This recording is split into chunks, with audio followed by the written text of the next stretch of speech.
Why soap makes bubbles. In your morning shower, you've probably watched soap bubbles form without much thought, but there's actually something quite clever happening on your hands. Soap is made of tiny molecules that act like little magnets with two different ends. One end loves water, the other end hates it. When you mix soap with water and add some air by rubbing your hands together, these molecules get confused about where to go. The water-loving ends dive into the water, while the water-hating ends push away and grab onto air instead. They arrange themselves into a thin layer, water lovers on the inside, water haters on the outside, trapping air in the middle. That trapped air becomes a bubble. Without soap, water molecules hold hands too tightly. They pull on each other so hard that any bubble you try to make just collapses right away. Soap molecules slide between the water molecules and loosen their grip, making the water stretchy enough to hold its shape around the air. Picture it like a crowd of people holding hands in a tight circle. Add soap, and suddenly they're willing to stretch their arms out, creating space for something to exist in the middle without breaking the chain. Next time you're washing dishes and see those rainbow swirls on the bubbles, that's light bouncing between the super thin walls. The bubble is actually thinner than a strand of your hair, sometimes just a few millionths of an inch thick. Touch it with a dry finger and it pops instantly because you break that delicate layer. How magnets stick to your fridge. On your fridge right now, magnets are holding up grocery lists and photos, defying gravity without any glue or tape. What's keeping them up there? Inside every magnet, billions of tiny particles are all spinning in the same direction. Imagine a crowd of people all spinning clockwise at once that creates an invisible force field around them. Regular objects have particles spinning every which way. They cancel each other out. But magnets, all their particles march in formation. Your fridge is made of steel, which contains iron. Iron is special because its particles can be convinced to line up temporarily when a magnet gets close. The magnet's force field reaches through the air, about half an inch or so, and tugs on those iron particles, making them point the same way. Once the particles line up, they create their own mini force field that locks onto the magnet. It's like two puzzle pieces clicking together, except these pieces are made of invisible energy. The stronger the magnet, the more particles it can force into alignment, which is why some fridge magnets hold thick stacks of paper while others barely cling on. Pull the magnet off and walk away. Those iron particles in your fridge immediately fall back into chaos, spinning randomly again. But aluminum cans or copper pennies, their particles refuse to line up no matter what, which is why magnets slide right off them without sticking. Even paper between the magnet and fridge doesn't stop the force. The invisible field passes right through, like it's not even there. Why the sky turns pink at sunset. At the end of a long day, you glance outside and see the sky painted in shades of pink and orange, colors that weren't there at noon. Something changes as the sun drops lower. Sunlight looks white, but it's actually made of every color mixed together. Each color travels in waves, and some waves are shorter than others. Blue light has tiny, quick waves, while red and pink have long, lazy ones. During the day, when the sun is directly overhead, its light takes a short path through the air to reach your eyes. Those quick blue waves bounce off air particles and scatter everywhere, painting the whole sky blue. Red and pink waves are too long to get knocked around easily, so they just pass straight through. But at sunset, the sun sits at the edge of the world from where you're standing. Its light has to travel sideways through way more air, maybe 10 times the distance compared to midday. All those blue waves get scattered away long before they reach you, knocked out of the race entirely. Only the long red and pink waves survive the journey. They're tough enough to push through all that extra air without getting bounced around. By the time sunlight reaches your eyes, all the blue is gone, leaving behind those warm sunset colors we love. How bread rises in the oven. Before you bake bread, the dough sits there flat and dense, but slide it into a hot oven, and suddenly it puffs up like magic. Something invisible is doing the heavy lifting. Inside that dough, tiny living creatures called yeast are eating sugar and burping out gas. Sounds gross, but it's true. Yeast are so small, you'd need a microscope to see even one. Yet millions of them are packed into every spoonful of dough. When you mix the ingredients and let the dough rest, those yeast wake up and start feasting. They munch on sugar molecules and release carbon dioxide, the same gas you breathe out. Normally this gas would just float away into the air, but bread dough is special. Flour mixed with water creates stretchy strands called gluten. Picture a net made of rubber bands. That's what gluten does. As the yeast burp out gas bubbles, the gluten net traps them inside. The bubbles can't escape, so they just sit there, making the dough bigger. Once you put it in the oven, heat makes those trapped bubbles expand even faster. Hot air takes up more space than cold air. So each tiny bubble grows and pushes against its neighbors. The heat also kills the yeast and hardens the gluten, locking everything in place before the bubbles can pop. Why ice floats on water? When you drop ice cubes into your drink, they bob at the surface instead of sinking to the bottom. Almost everything else in the world does the opposite. So why does ice break the rules? Most materials get smaller and heavier when they freeze.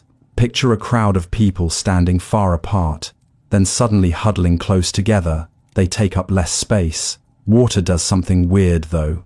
As water cools down, its molecules do huddle closer, but only until it hits about 40 degrees.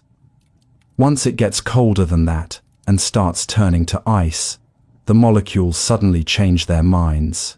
They lock into a crystal pattern with lots of empty space between them, like dancers forming a wide circle instead of a tight group. All that empty space makes ice less dense than liquid water.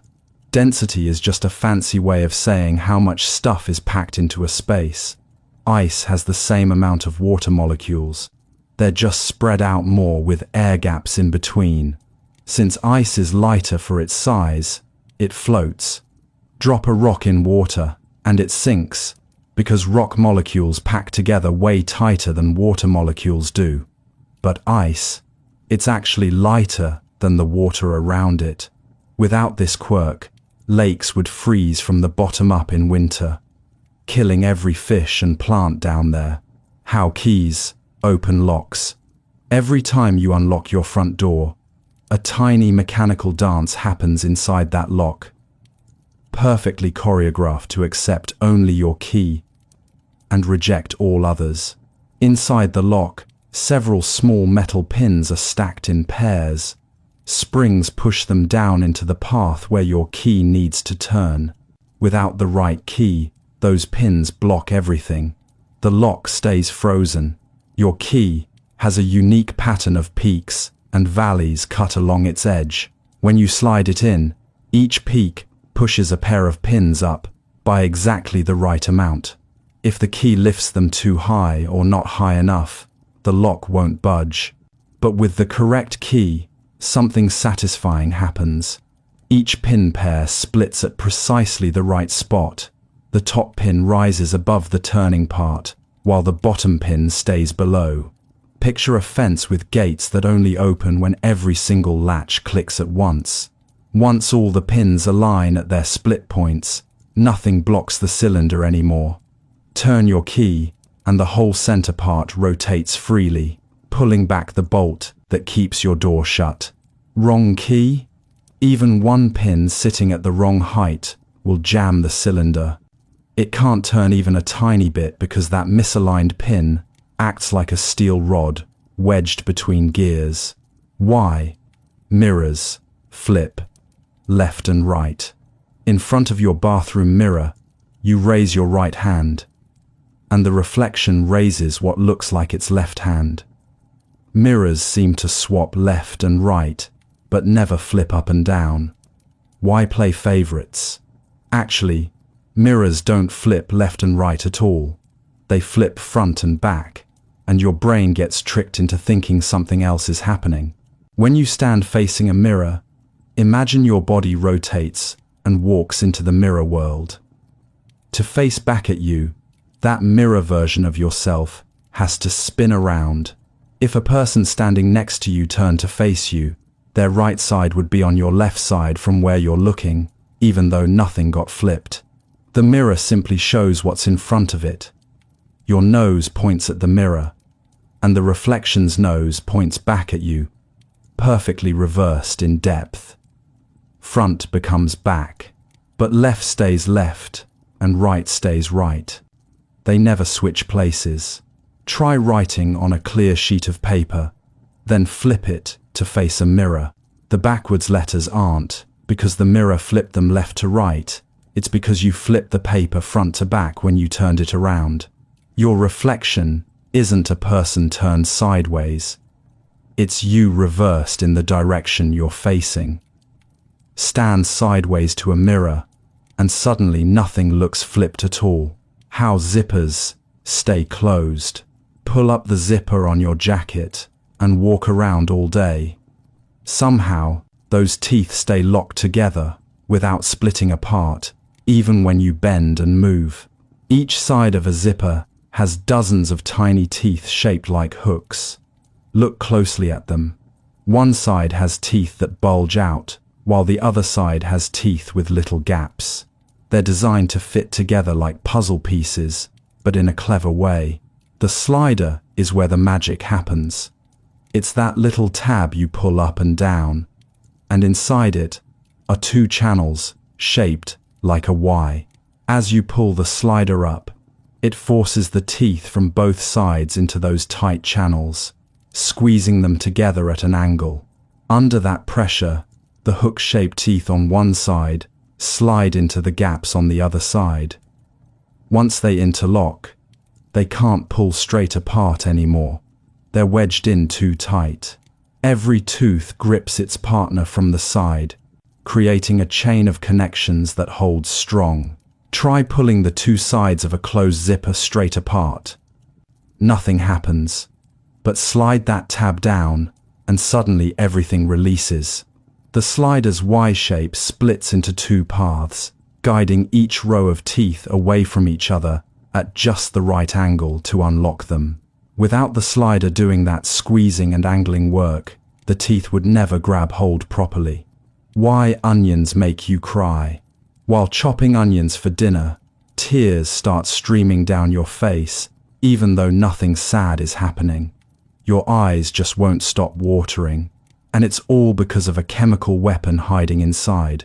Onions spend their whole lives underground, surrounded by hungry bugs and animals. To protect themselves, they store sulfur compounds in their cells, essentially keeping a stash of irritating chemicals ready to deploy. When your knife slices through an onion, it breaks open millions of tiny cells. The sulfur compounds inside suddenly mix with enzymes they were kept away from, like combining two ingredients that were never meant to meet. Within seconds, a reaction creates a gas that floats up toward your face. Scientists call it synpropanethyl S oxide, but what matters is that it burns. When this gas reaches your eyes, it dissolves in the water layer, covering them, and forms a mild acid. Your eyes detect the acid immediately and sound the alarm. Nerves send urgent messages to your tear ducts. Flood the eyes with tears to wash away the threat. More water means diluting that acid before it causes real damage. Cold onions release less gas because the reaction slows down at lower temperatures. Some people refrigerate their onions for 30 minutes before cutting. Fewer fumes means fewer tears running down their cheeks. How touch screens know where you tap. On your phone right now, an invisible grid is waiting to detect the exact spot where your finger lands. No buttons, no switches. Just glass that somehow knows what you want. Under that smooth screen surface, 2 layers of electrical sensors form a net of coordinates. One layer runs in horizontal lines, while the other runs vertical, like latitude and longitude covering your entire screen. A weak electrical field flows across both layers constantly. Your body carries its own electrical charge, not enough to shock you, but enough to disturb that field when you get close. Touch the screen, and your finger draws some electricity away from that exact spot. The horizontal sensors detect which row lost charge, while the vertical sensors catch which column got affected. Where those 2 measurements cross, that's precisely where your fingertip made contact. Your phone's processor reads those coordinates hundreds of times per second. Swipe your finger, and it tracks every tiny position change, calculating speed and direction to figure out if you're scrolling, tapping, or pinching. Gloves block the effect because most fabrics don't conduct electricity well. Your finger's charge can't reach through to disturb the field. But those special touchscreen gloves, they weave conductive thread into the fingertips, letting your body's electricity pass through. Why yawns are catching. Around a quiet room, someone yawns, and within seconds, you feel your own jaw stretching open, even though you're not tired. It spreads like a reflex you can't control. Scientists still debate exactly why yawns jump from person to person, but the strongest theory involves mirror neurons in your brain. These special cells fire both when you do something and when you watch someone else do it. Watch someone reach for a cup, and your mirror neurons light up as if you're reaching too, just not strong enough to make your arm actually move. But yawns trigger a different response, one that breaks through and makes you act. Your brain sees someone yawn and automatically simulates what that would feel like. The simulation gets so vivid that your body decides to just do it for real. Jaw drops, deep breath pulls in, and you've caught the yawn without meaning to. People with stronger empathy tend to catch yawns more easily. Their mirror neurons fire more intensely when watching others, making them more likely to copy behaviors they observe. Even reading about yawning or thinking about it can trigger one, because your brain simulates the action while processing the idea. Dogs catch yawns from their owners too, one of the few animals that picks up human yawns, probably because they've evolved to read our faces so well. How bees make honey. Inside a beehive right now, thousands of bees are working on one of nature's most impressive food production lines, Eiffels, turning flower nectar into honey that never spoils. Worker bees fly out each morning visiting hundreds of flowers. They suck up nectar, a watery, sugary liquid that flowers make to attract them. A single bee's stomach can hold almost its own body weight in nectar before flying home. Back at the hive, something remarkable begins. The forager bee passes that nectar mouth to mouth to a house bee, yes, actually regurgitating it. But during this transfer, enzymes from the bee's stomach mix with the nectar, breaking down complex sugars into simpler ones. House bees chew on this mixture for about 30 minutes, adding more enzymes and continuing the chemical breakdown. Then they spread thin layers of it across the honeycomb cells. Nectar starts out about 70% water, way too watery to store without spoiling.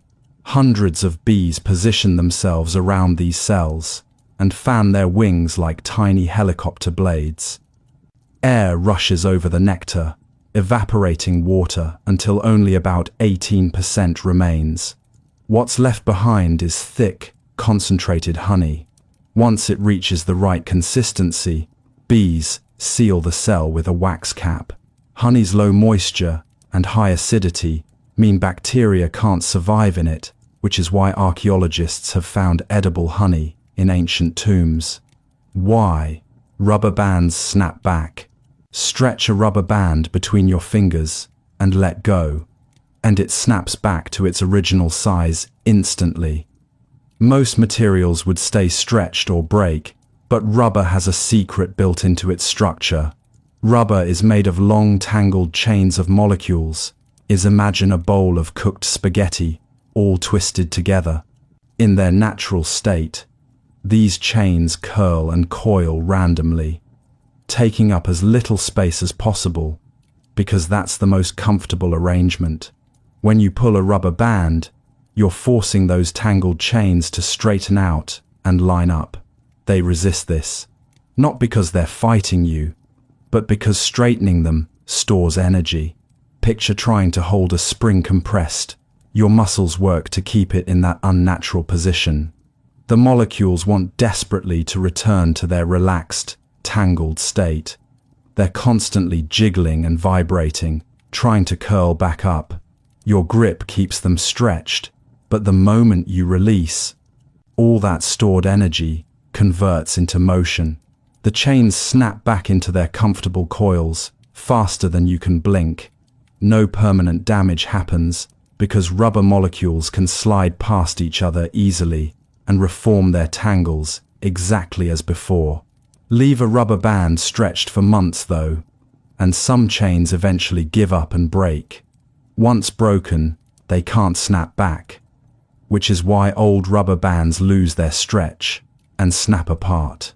How clouds hold so much water.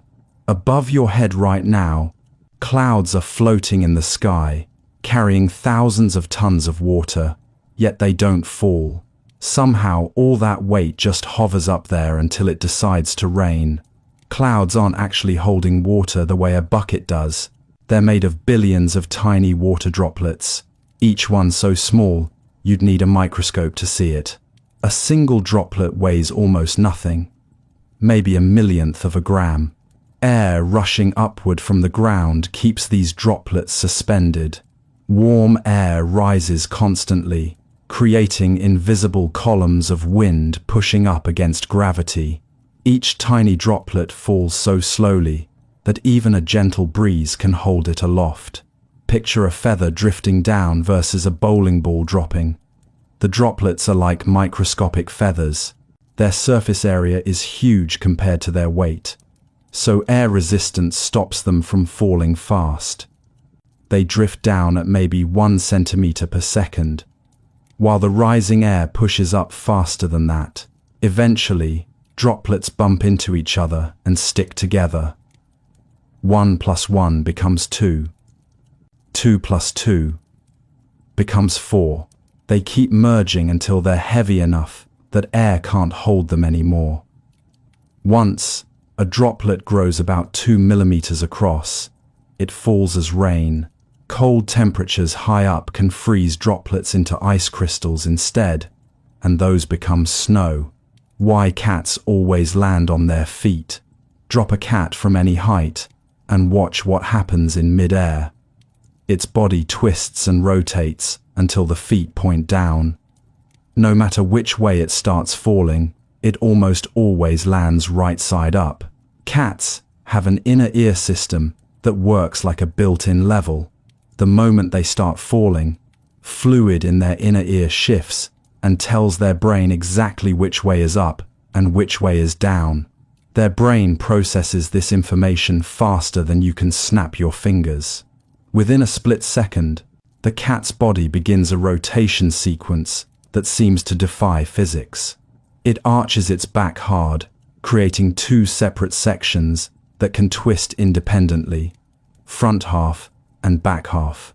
The front legs tuck in close to the body, while the back legs extend outward. Pulling the front legs in makes that section spin faster, just like an ice skater spinning quicker when they pull their arms in. Meanwhile, the extended back legs create drag and spin slower. The front half rotates. Then the back half follows, completing the flip. Cats also spread their legs out like a parachute during the fall, increasing air resistance and slowing their descent. More time in the air means more time to adjust and prepare for landing. Falls from very low heights are actually more dangerous because cats need at least 2 feet of falling space to complete the rotation. How glue sticks things together. Between 2 pieces of paper, a thin layer of glue creates a bond so strong you'll tear the paper before breaking it apart. No nails, no screws, just a sticky substance that won't let go. Glue works through 2 forces acting at once. First, it has to actually stick to both surfaces, called adhesion. Glue molecules have hooks and grabbers on them that latch onto tiny bumps and valleys in whatever you're gluing. Even smooth paper has microscopic ridges when you zoom in close enough. Liquid glue seeps into these tiny spaces while it's still wet. Picture it like water soaking into a sponge. The glue fills every crack and hole it can find. Once inside, it's trapped there. Second, the glue has to stick to itself, called cohesion. As it dries, the glue molecules link together into chains, creating a solid layer. Water evaporates out, leaving behind a web of connected molecules that hold firm. Both surfaces are now connected through this hardened glue layer. Pull them apart, and you're trying to break either the glue's grip on the surface or the glue's grip on itself. Whichever is weaker gives out first. Superglue works faster because it reacts with moisture in the air, hardening in seconds. Regular white glue needs time for water to evaporate slowly. Why salt melts ice? On icy sidewalks in winter, people scatter salt across the frozen surface, and within minutes, the ice starts melting, even though the temperature is still below freezing. Salt doesn't generate heat, yet it makes ice disappear. Water normally freezes at 32 degrees, but salt interferes with the freezing process in a sneaky way. Ice is just water molecules locked in a crystal pattern, holding hands in rigid rows. For ice to stay frozen, water molecules need to stay organized in that pattern. Throw salt on ice and it dissolves into the thin layer of liquid water always present on ice surfaces. Even in freezing weather, ice has a microscopic wet layer, too thin to see, but enough for salt to mix into. Salt molecules squeeze between the water molecules and disrupt their ability to form crystals. Water molecules trying to freeze back into ice keep bumping into salt instead of each other. They can't lock into formation with these foreign particles in the way. At the edges, where ice meets this salty water, frozen molecules break free and join the liquid. More ice melts than refreezes because the salt keeps blocking the freezing process. Slowly, the solid ice shrinks while the liquid grows. Salt only works down to about 15 degrees though. Below that, water molecules freeze so aggressively that even salt can't stop them. How your ears pop on planes. During takeoff, you feel pressure building in your ears. Then suddenly, they pop and the discomfort vanishes. Something inside your head just equalized. But what actually happened? Behind your eardrum sits a small pocket of air trapped in your middle ear. Under normal conditions, the air pressure in that pocket matches the air pressure outside. Everything stays balanced and comfortable. Planes climb to 30,000 feet, where air pressure drops dramatically. Outside your body, there's less air pushing against everything, but inside your middle ear, the trapped air still has ground-level pressure. Now, it's pushing outward harder than the thin air outside is pushing in. Your eardrum bulges outward from this pressure difference. Stretch it too much and it hurts, like inflating a balloon past its comfort zone. You need to release some of that trapped air to match the lower cabin pressure. A tiny tube called the eustachian tube connects your middle ear to the back of your throat. Normally, it stays closed, but swallowing or yawning opens it briefly. When it opens, excess air rushes out of your middle ear through the tube. Pressure equalizes instantly, and pop goes your ear. Chewing gum works because constant swallowing keeps opening that tube, preventing pressure from building up in the first place. Babies cry during takeoff because they don't know to swallow on purpose. Why grass is green. Walk across any lawn, and you're stepping on millions of tiny green factories, each blade of grass manufacturing its own food from sunlight. But why green specifically, when flowers come in every color imaginable? Inside every grass blade, cells are packed with structures called chloroplasts. These are the food factories. And they're filled with a chemical called chlorophyll that does all the heavy lifting. Chlorophyll captures energy from sunlight and uses it to turn carbon dioxide and water into sugar. Sunlight contains every color of the rainbow mixed together. Chlorophyll is picky about which colors it absorbs. It grabs blue light and red light eagerly, soaking them up to power the food-making process. But green light? Chlorophyll doesn't want it. Green wavelengths bounce right off the chlorophyll instead of getting absorbed. Since grass reflects green light back toward your eyes, that's the color you see. If chlorophyll absorbed green and reflected red, lawns would look red instead. Plants didn't choose green randomly. Blue and red light carry the most energy useful for making food. Green sits in the middle with less punch. Evolution favored plants that grabbed the most powerful light and ignored the weaker stuff. In autumn, chlorophyll breaks down in leaves. Without green dominating, you finally see the yellows and oranges that were hiding underneath all along. How music boxes play tunes. Wind up a music box and watch the lid open. Suddenly, a delicate melody fills the room, note by note, without electricity or speakers, just gears and metal creating music. Inside sits a metal cylinder covered in tiny bumps, arranged in a specific pattern. Each bump is positioned exactly where a musical note needs to play. As the cylinder rotates slowly, powered by the spring you wound up, these bumps pass under a comb made of thin metal teeth. Each tooth on the comb is cut to a different length. Longer teeth vibrate slowly and produce low notes. Shorter teeth vibrate quickly and produce high notes. Picture a xylophone where each bar makes a different sound when struck. As the cylinder spins, bumps catch the tips of teeth and pluck them. A plucked tooth springs back and vibrates, just like plucking a guitar string.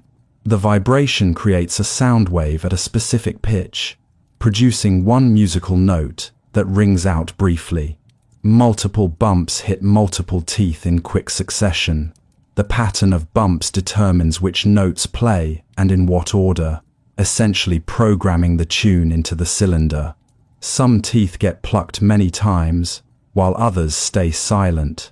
One full rotation plays the entire song. Wind it up again, and the spring stores enough energy to spin the cylinder through several complete rotations, playing the same tune over and over until the spring unwinds completely. Why metal feels cold to touch. On a winter morning, you touch a wooden table and a metal doorknob, both sitting in the same room at the same temperature. Yet the metal feels shockingly cold, while the wood feels almost warm. Something about metal tricks your senses. Your skin is usually warmer than room temperature, somewhere around 98 degrees. When you touch anything cooler, heat flows out of your fingertip and into the object. Your brain interprets that heat loss as coldness. Metal conducts heat extremely well. Its atoms are packed tight and pass energy between them like a bucket brigade moving water. Touch metal, and it sucks heat from your finger so fast you feel the temperature drop instantly. Wood contains tiny air pockets between its fibers. Air is a terrible heat conductor. It just sits there doing nothing. When you touch wood, it pulls heat from your finger very slowly. Your body replaces that lost heat almost as fast as the wood takes it, so your finger temperature barely drops. Both materials are the same temperature, but metal steals your heat aggressively, while wood barely takes any. Your nerves detect the rate of heat loss, not the actual temperature of what you're touching. Metals like aluminum pull heat even faster than steel. Wrap your hand around an aluminum baseball bat on a cold day, and it feels colder than a steel one. How dreams form while you sleep. While you're sleeping, your brain doesn't just shut off. It stays busy, creating vivid experiences that feel completely real until you wake up. Dreams can be strange, logical, terrifying, or beautiful, all without you controlling them. During sleep, your brain cycles through different stages. In the deepest stage, called REM sleep, your brain becomes almost as active as when you're awake.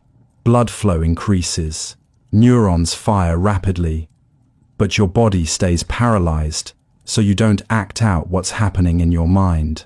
Your brain starts pulling up memories from the day and recent experiences, old memories, random thoughts you had. It doesn't organize them logically though. Different parts of your brain activate in unusual combinations, mixing yesterday's conversation with a childhood memory and a worry about tomorrow. Without the logical thinking part of your brain fully active, these mixed up pieces don't seem strange. Your brain accepts whatever scenario forms and runs with it. Flying through the air? Sure, why not? Talking animals? Perfectly normal in that moment. Emotions stored in memories get attached to these random images. A stressful day might pull up anxious feelings that your brain wraps into a chase scene. Happy memories might create pleasant dreams about people you love. Most dreams vanish from memory within minutes of waking because your brain never stores them properly. Why? Popcorn pops. Inside every kernel of popcorn sits a tiny drop of water, surrounded by soft starch, all trapped inside a hard shell. Heat that kernel up, and pressure starts building toward an explosive moment. Popcorn kernels have an unusually tough outer shell compared to other corn. As the kernel heats up in your pot or microwave, the water inside turns to steam. Steam takes up way more space than liquid water, about 1,600 times more volume. The shell holds that steam prisoner. Pressure builds and builds, squeezing the steam tighter as more water converts to gas. Meanwhile, the starch inside starts turning soft and gel-like from the heat. Everything is primed and ready. At around 400 degrees, the shell can't take any more. It ruptures with a pop, and instantly, all that pressurized steam explodes outward. The soft starch gets blown inside out, expanding in milliseconds as the pressure releases. The starch cools and hardens in its new puffy shape before it can collapse back down. What was once a small hard kernel is now 40 times bigger. Light and crispy, with all those air pockets locked inside. Kernels that don't pop are called old maids. They either have a crack in the shell that lets steam escape early, or they don't have enough moisture inside to build proper pressure. How plants know to grow toward light. Set a houseplant near a window and watch over the next few days. Its leaves and stems bend toward the glass, reaching for sunlight, even though the plant has no eyes or brain to detect where light is coming from. Plants produce a growth hormone called auxin that controls how fast cells grow. Sunlight breaks down this hormone, so the side of the plant facing the light ends up with less auxin than the shaded side. With less auxin on the sunny side, those cells grow slower. Meanwhile, cells on the dark side have plenty of auxin and grow faster. Picture one side of the stem stretching longer than the other. The plant naturally bends toward the slower growing side, which happens to be where the light is. The bending happens gradually over hours or days. Cells on the shady side keep elongating, pushing that part of the stem outward while the sunny side stays shorter. Eventually, the whole plant curves until its leaves face the light source directly. Even the tiniest seedling underground uses this system.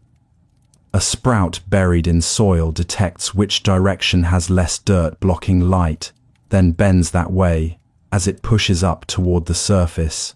Turn a plant around, and within days, it'll curve back toward the window, constantly adjusting its growth to maximize sunlight exposure. Why your voice sounds odd on tape. Hear a recording of yourself speaking and something sounds wrong. That's not quite how you sound, is it? Everyone else insists the recording is accurate, but to your ears, it sounds higher, thinner, almost like a stranger. When you speak, sound travels two different paths to reach your ears. Other people only hear sound waves traveling through the air, from your mouth to their ears. But you hear something extra. Sound vibrations from your vocal cords travel up through the bones in your skull. Your jawbone, cheekbones, and skull all conduct sound directly to your inner ear. Bone carries deeper, richer frequencies, better than air does. These low tones mix with the airborne sound, making your voice sound fuller and warmer to yourself. A recording device only captures the airborne sound, and the same thing everyone else hears. It misses those bone-conducted vibrations entirely. When you play it back, you're hearing your voice the way the rest of the world hears it. Without the extra bass, your skull adds. Your brain has spent your whole life hearing both paths mixed together. Suddenly hearing only the airborne version feels wrong because you're missing half the signal you're used to.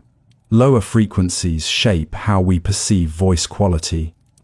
Without them, voices sound thinner and less powerful. How soap cleans dirt away. After working in the garden, your hands are covered in dirt and grease. Rinse them under plain water, and most of it stays put.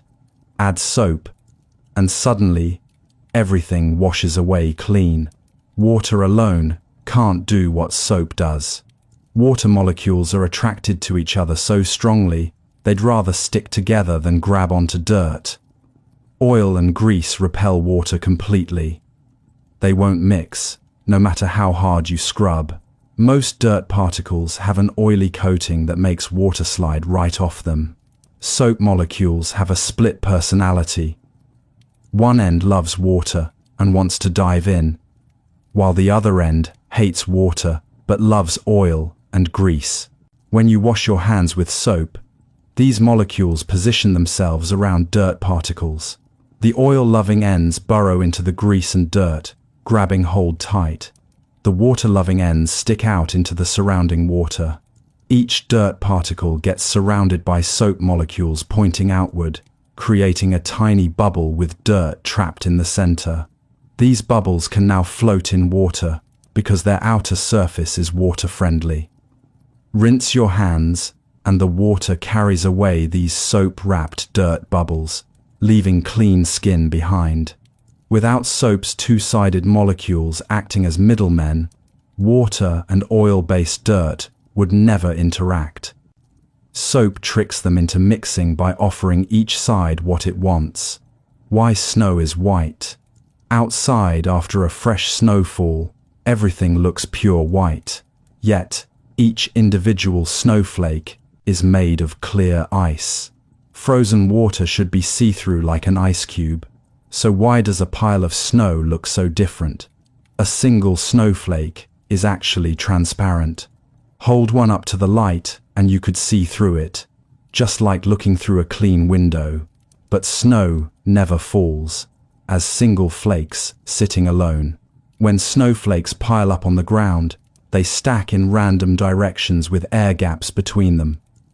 Light hits the top of the pile and tries to pass through, but it keeps bouncing off all those crystal edges and surfaces. Each tiny ice crystal acts like a mirror, reflecting light in a different direction. Light enters, hits a crystal face, bounces to another crystal, bounces again, ricocheting around inside the snow pile dozens of times before escaping back into the air. White light contains all colors mixed together. Since the ice crystals bounce every color equally well without absorbing any, all the colors reflect back to your eyes at once. When you see all colors combined, your brain interprets it as white. Compress snow tightly into ice, and suddenly you can see through it again. Squeeze out the air gaps, and light has a clear path, straight through, instead of bouncing around endlessly. How birds know where to fly south. Before winter arrives, millions of birds begin a journey, thousands of miles long, traveling to warmer places they've never seen before. Yet somehow, knowing exactly which direction to fly, birds navigate using multiple built-in systems working together. Their most powerful tool is an internal compass that detects Earth's magnetic field. Tiny particles of magnetic material sit in cells near their beaks. These particles align with magnetic field lines, the same way a compass needle points north. During the day, birds also use the sun's position as a guide. They know what time it is thanks to their internal clock, and they know where the sun should be at that time of day. Combine those two pieces of information, and they can figure out which way is south. At night, some birds navigate by stars. They learn the pattern of constellations while still young, memorizing how star positions rotate around the North Star. Even on cloudy nights, they can sense polarized light patterns in the sky that humans can't see. Young birds making their first migration have never been to their destination, yet they fly the right direction instinctively. The route is programmed into their genes, passed down from generations of ancestors who successfully made the trip. Landmarks help too. Once birds get close, they recognize coastlines, mountain ranges, and rivers from previous years. Why tea bags turn water brown. Drop a tea bag into hot water and watch the clear liquid transform, spreading outward in dark clouds until the entire cup turns brown. Something inside those dried leaves is escaping into the water. Tea leaves contain hundreds of different compounds stored in their cells. Most of these compounds are water-soluble, meaning they dissolve when water touches them. Dried tea has been waiting months or even years to release these stored chemicals. Hot water works better than cold because heat makes molecules move faster. Water molecules slam into the tea leaf surfaces harder and more often, breaking open cell walls and pulling compounds out. The hotter the water, the faster everything dissolves. Color comes mainly from compounds called tannins, the same chemicals that give red wine its color and make your mouth feel dry. In tea leaves, tannins sit inside cells, just waiting to be released. Once freed into hot water, they spread throughout the cup. Caffeine also dissolves out of the leaves, along with flavor compounds that give each type of tea its unique taste. Green tea releases different compounds than black tea because they're processed differently before drying. Leave the bag in too long, and the water keeps extracting more tannins, making the tea taste bitter and extra strong. Most of the color comes out in the first few minutes. How? Batteries store power. Inside every battery in your remote control or phone, chemical reactions are frozen in time, waiting for the moment you complete a circuit. and let them unleash their stored energy. Batteries contain two different metals, separated by a chemical solution. One metal desperately wants to give away electrons.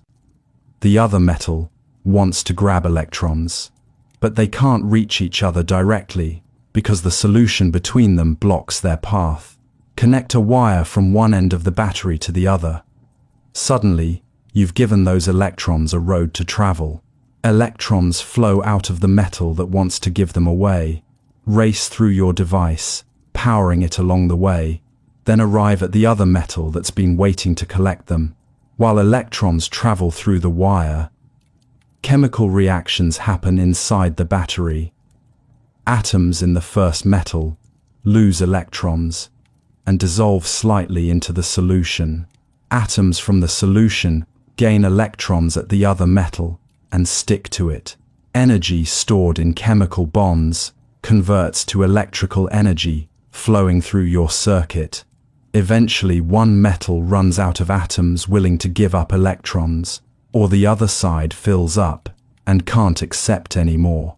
The chemical reaction stops. Your battery is dead. Rechargeable batteries reverse this process when you plug them in, forcing electrons to flow backwards and rebuilding the original chemicals. Why hair gets frizzy when humid? On a humid summer day, your carefully styled hair starts rebelling. Strands stick out in every direction, creating that fuzzy halo you can't seem to tame. Dry winter air never does this. So what makes humidity the enemy? Hair is made of protein strands twisted together like rope. When perfectly smooth, these strands lie flat and parallel, reflecting light evenly to create shine. But each strand has a slightly rough surface, covered in tiny scales, like shingles on a roof. In dry air, these scales lie flat against the hair shaft.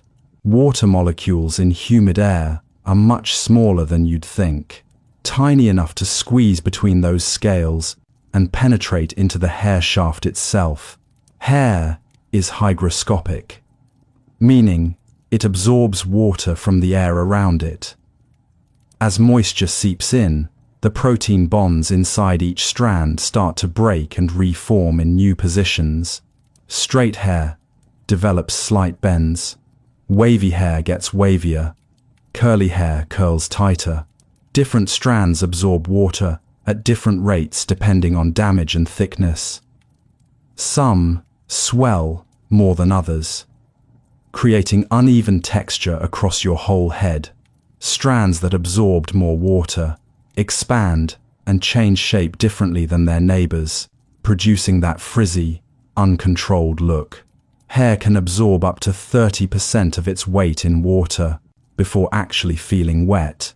How spider webs are so strong.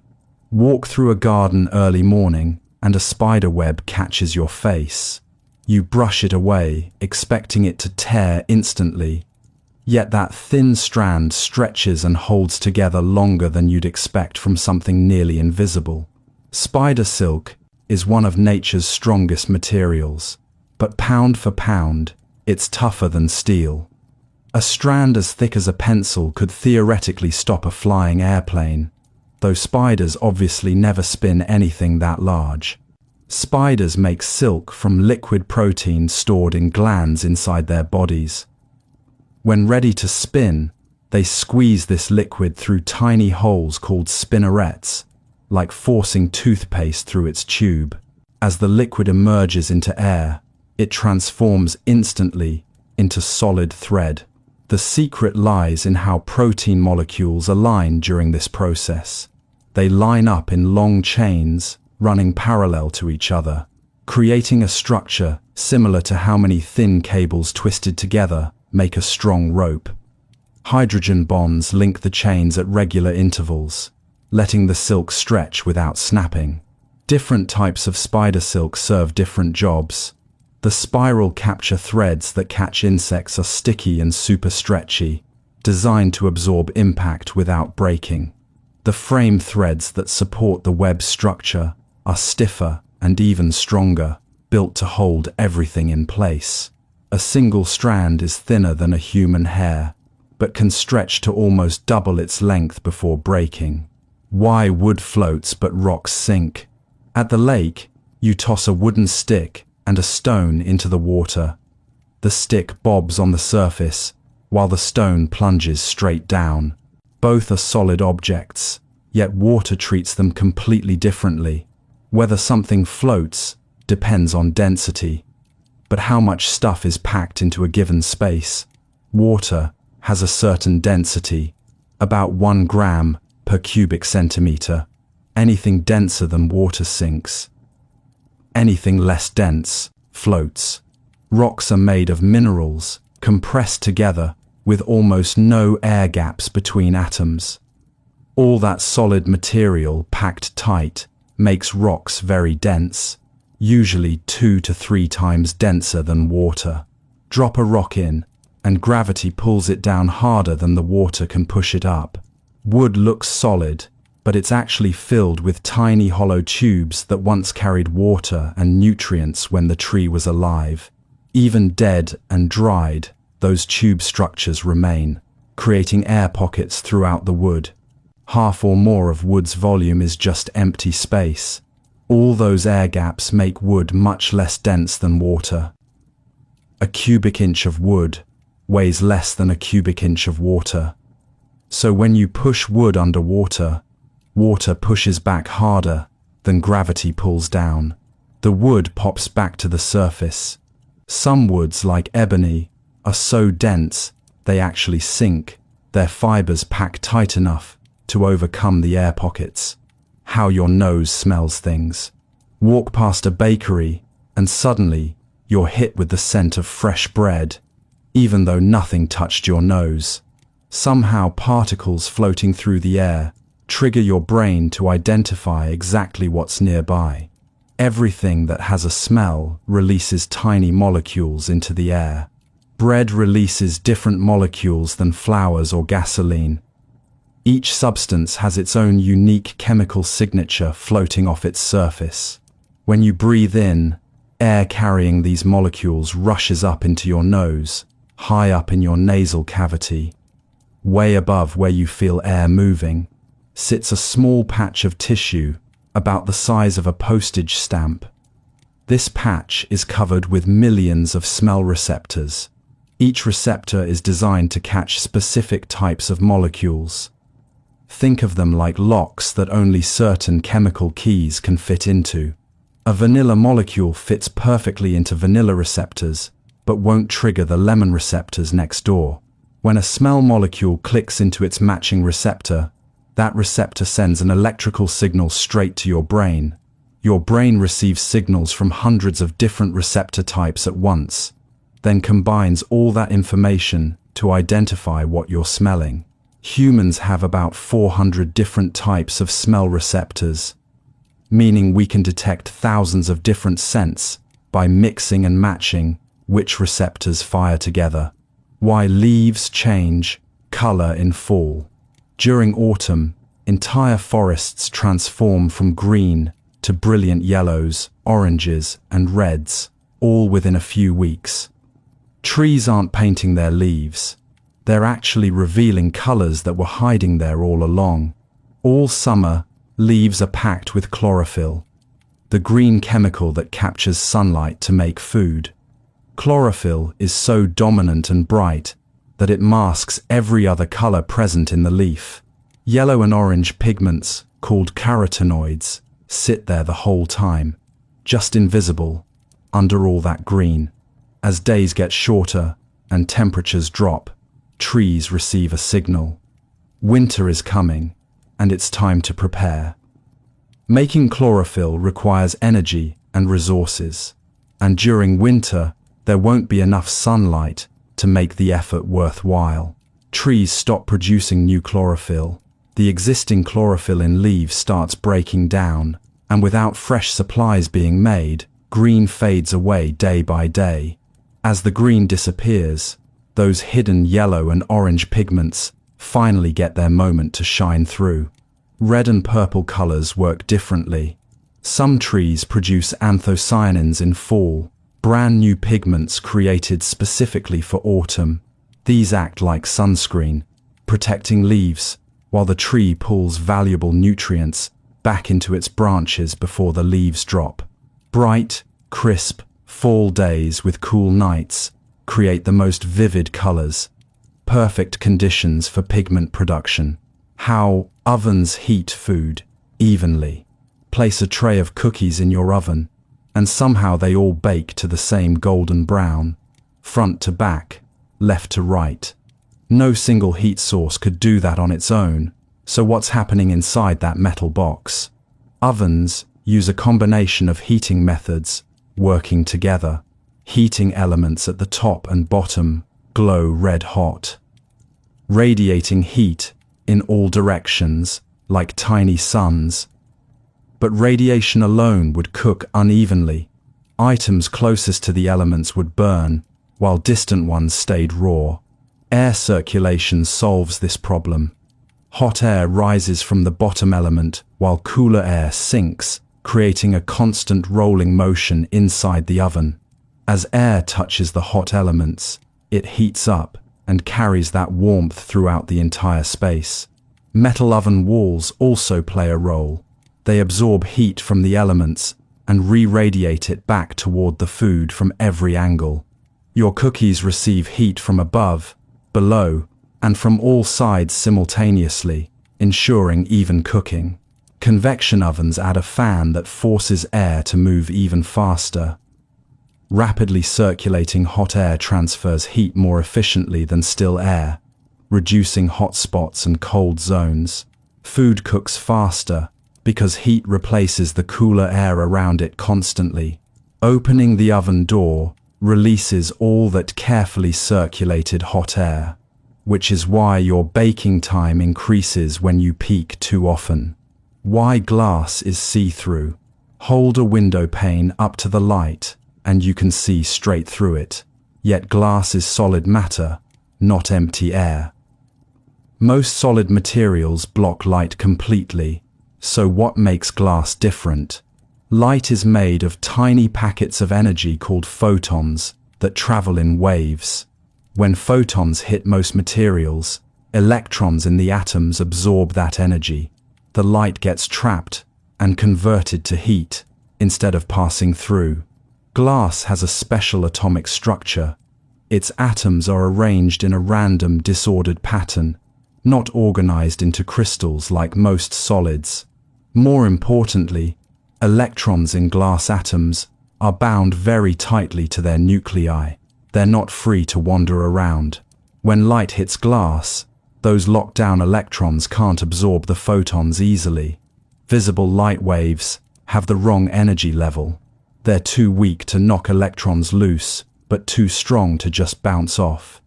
Instead, photons pass between atoms, weaving through the gaps in glass's structure. The journey isn't instant though. Light slows down inside glass compared to air, which is why objects look slightly shifted when you view them through thick glass. Some photons do get absorbed or scattered, which is why really thick glass looks greenish instead of perfectly clear. Metals are opaque because their electrons roam freely, grabbing any photons that come near. How your lungs take in air. With every breath you take right now, air rushes into your body and delivers oxygen to billions of cells, all without you thinking about it. Your lungs act like bellows, but they don't have muscles of their own to pull air in. Below your lungs sits a dome-shaped muscle called the diaphragm. When you breathe in, this muscle contracts and flattens downward, creating more space in your chest cavity. At the same time, muscles between your ribs pull your ribcage up and out. Your lungs are sealed inside this expanding chest cavity. As the space around them grows, air pressure inside the lungs drops below the pressure outside your body. Air always flows from high pressure to low pressure, so fresh air rushes down your throat to equalize things. Air travels through branching tubes that split again and again. like a tree with thousands of tiny branches. Eventually, it reaches millions of microscopic air sacs called alveoli. Each alveoli is wrapped in blood vessels thinner than a hair. Oxygen passes from the air sacs into your blood, while carbon dioxide moves the opposite direction, from blood into the air sacs. When you breathe out, your diaphragm relaxes and your ribs drop, squeezing the lungs and forcing that carbon dioxide-rich air back out. You breathe about 20,000 times each day without ever deciding to. Why water boils at hot temps? On your stove, a pot of water sits calmly at room temperature. Turn up the heat, and eventually bubbles start forming at the bottom, rising up and breaking at the surface. Something fundamental is changing inside that water. Water molecules are always moving and bumping into each other. At cooler temperatures, they move slowly and stay together as liquid, holding onto their neighbors through weak bonds. As temperature rises, molecules speed up and crash into each other harder. At 212 degrees, water molecules at the bottom of the pot gain enough energy to break free from their liquid neighbors entirely. They escape into the air as gas, forming bubbles of water vapor that rise through the cooler water. Above, every liquid has a boiling point, the temperature where molecules move fast enough to overcome the forces holding them together. Water's boiling point is relatively high compared to other liquids, because water molecules stick to each other stubbornly through hydrogen bonds. Pressure affects boiling point too. At high altitudes, where air pressure is lower, water boils at temperatures below 212 degrees. Less pressure means molecules can escape into gas more easily. They don't need as much heat energy to break free. In a pressure cooker, trapped steam increases pressure inside, forcing water to stay liquid above its normal boiling point. How candles stay lit. Light a candle and walk away. Hours later, it's still burning steadily, without you adding more fuel or adjusting anything. The flame feeds itself in a perfectly balanced cycle that keeps going until the wax runs out. When you first light the wick, that initial flame melts the solid wax right around it. Wax is just fuel, like gasoline for your car, but solid at room temperature. The melted wax gets soaked up into the wick through tiny gaps between its woven fibers, rising upward like water climbing through a paper towel. As liquid wax reaches the top of the wick where the flame burns, intense heat turns it from liquid into gas. Only gaseous wax can actually burn. The flame consumes these wax vapors, not the liquid itself. Burning releases heat that melts more wax below, which soaks up into the wick, which vaporizes and burns, which creates more heat. The cycle feeds itself continuously, as long as wax remains in the candle. Airflow matters too. Oxygen feeds the flame from below, while hot gases escape upward, creating that classic teardrop flame shape. In zero gravity, candle flames burn as perfect spheres, because there's no up or down for air to flow. Cup your hand around a candle, and you'll feel the heat melting wax faster. The flame grows taller. Why dogs hear sounds we can't? Your dog suddenly perks up its ears and stares at the door, but yet you hear nothing. Seconds later, someone knocks. The dog detected footsteps on the sidewalk long before your ears picked up anything at all. Sound travels in waves at different frequencies. Low frequencies create deep sounds like thunder. High frequencies create sharp sounds, like a whistle. Human ears detect frequencies from about 20 to 20,000 vibrations per second, and that's our entire range. Dogs hear everything we can hear plus sounds much higher. Their ears pick up frequencies up to 65,000 vibrations per second, more than 3 times our upper limit. Small rodents squeak at these ultra-high frequencies, which is why evolution gave predators like dogs such sensitive hearing. The shape of dog ears helps too. Those big ear flaps act like satellite dishes, catching sound waves and funneling them into the ear canal. Dogs can rotate their ears independently, aiming each one at different sound sources to pinpoint exactly where something is located. Inside their ears, dogs have more nerve endings dedicated to processing sound than humans do. Their brains devote more space to analyzing audio information, making them better at detecting quiet sounds and telling similar sounds apart. A dog sitting quietly is actually hearing a symphony of high-pitched noises you're completely missing. How seeds know when to sprout. Buried in dark soil, a tiny seed waits, sometimes for months or even years. Then one day, it suddenly splits open and pushes a root downward, while a shoot reaches for sunlight. Something triggered it to wake up at exactly the right moment. Seeds are alive, but dormant, like bears in hibernation. Inside each seed sits a baby plant with everything it needs to start growing, plus a supply of stored food to fuel those first critical days. A protective coating keeps moisture and signals out until conditions are perfect. Water is the first trigger. When rain soaks into the soil, moisture seeps through the seed coat and reaches the embryo inside. Water activates enzymes, special proteins that break down the stored food and kickstart growth processes that have been paused. Temperature matters too. Each plant species has an ideal temperature range for sprouting.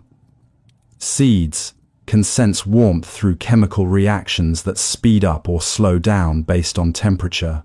Too cold, and nothing happens. Too hot, and the seed stays dormant, waiting for better conditions.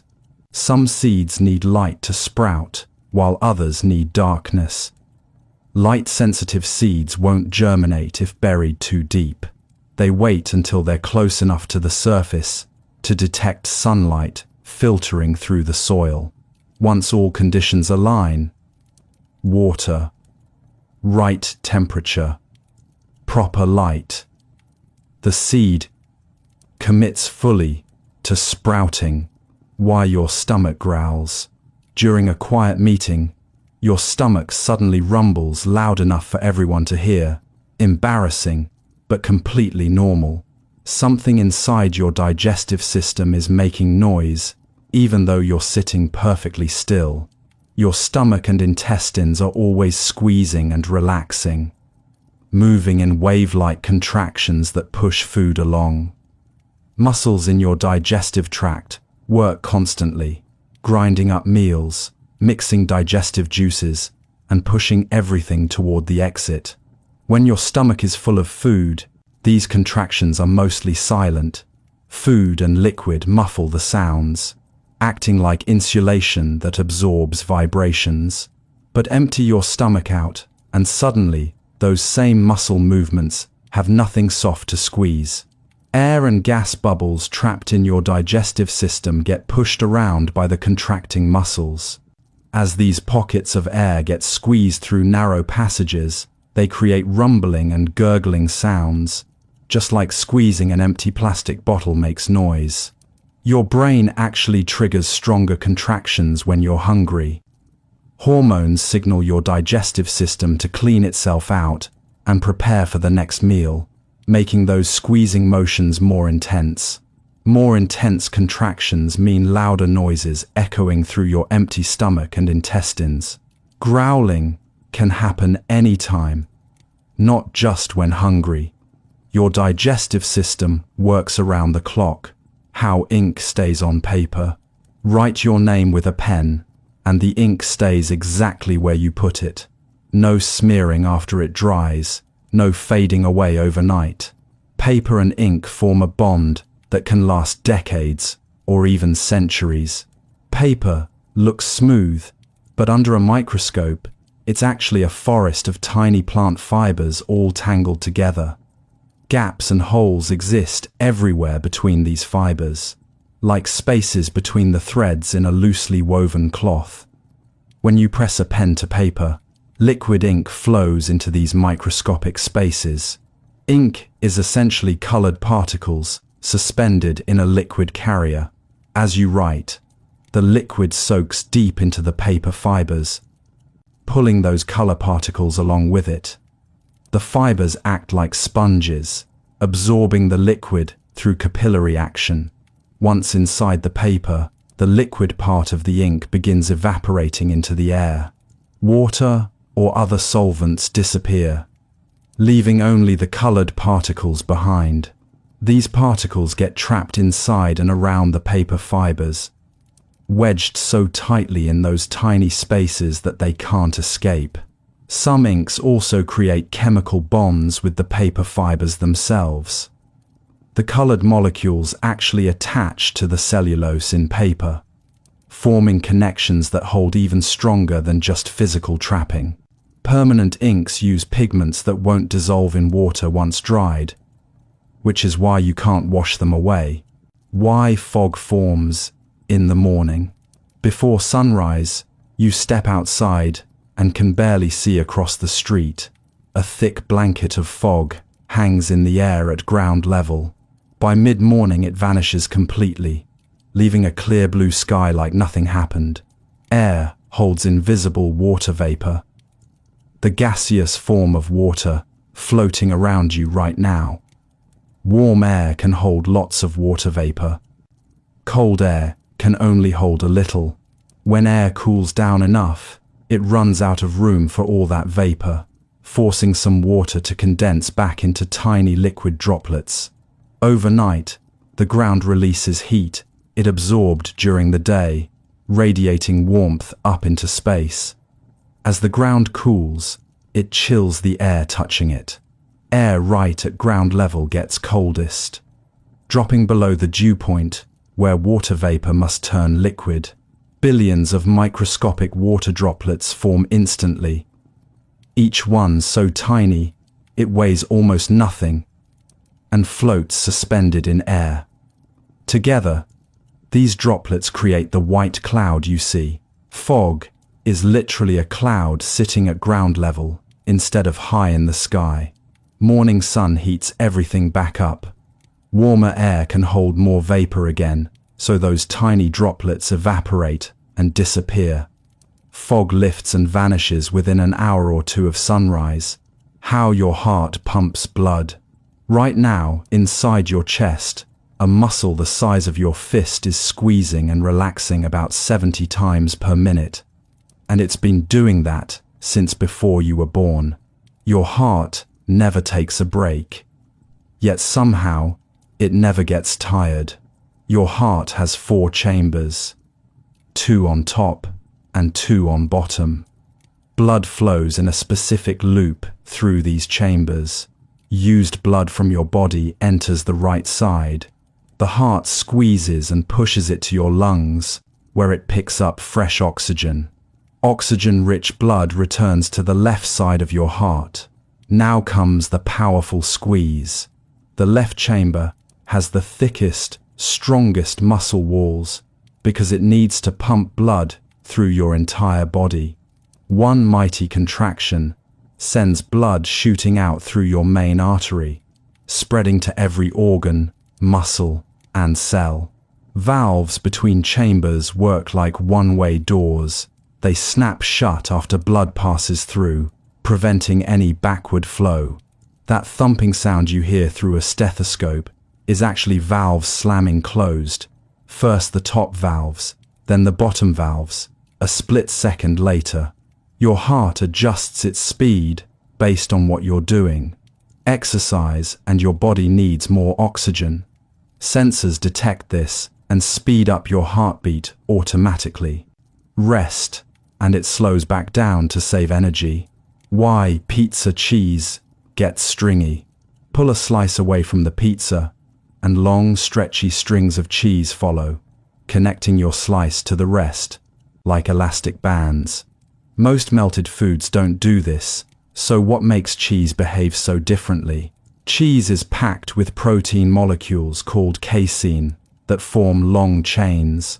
In cold cheese, these chains tangle together randomly, locked in place by calcium, holding them together like glue. Heat the cheese, and those calcium bonds start breaking apart. As bonds break, the protein chains loosen up and can slide past each other.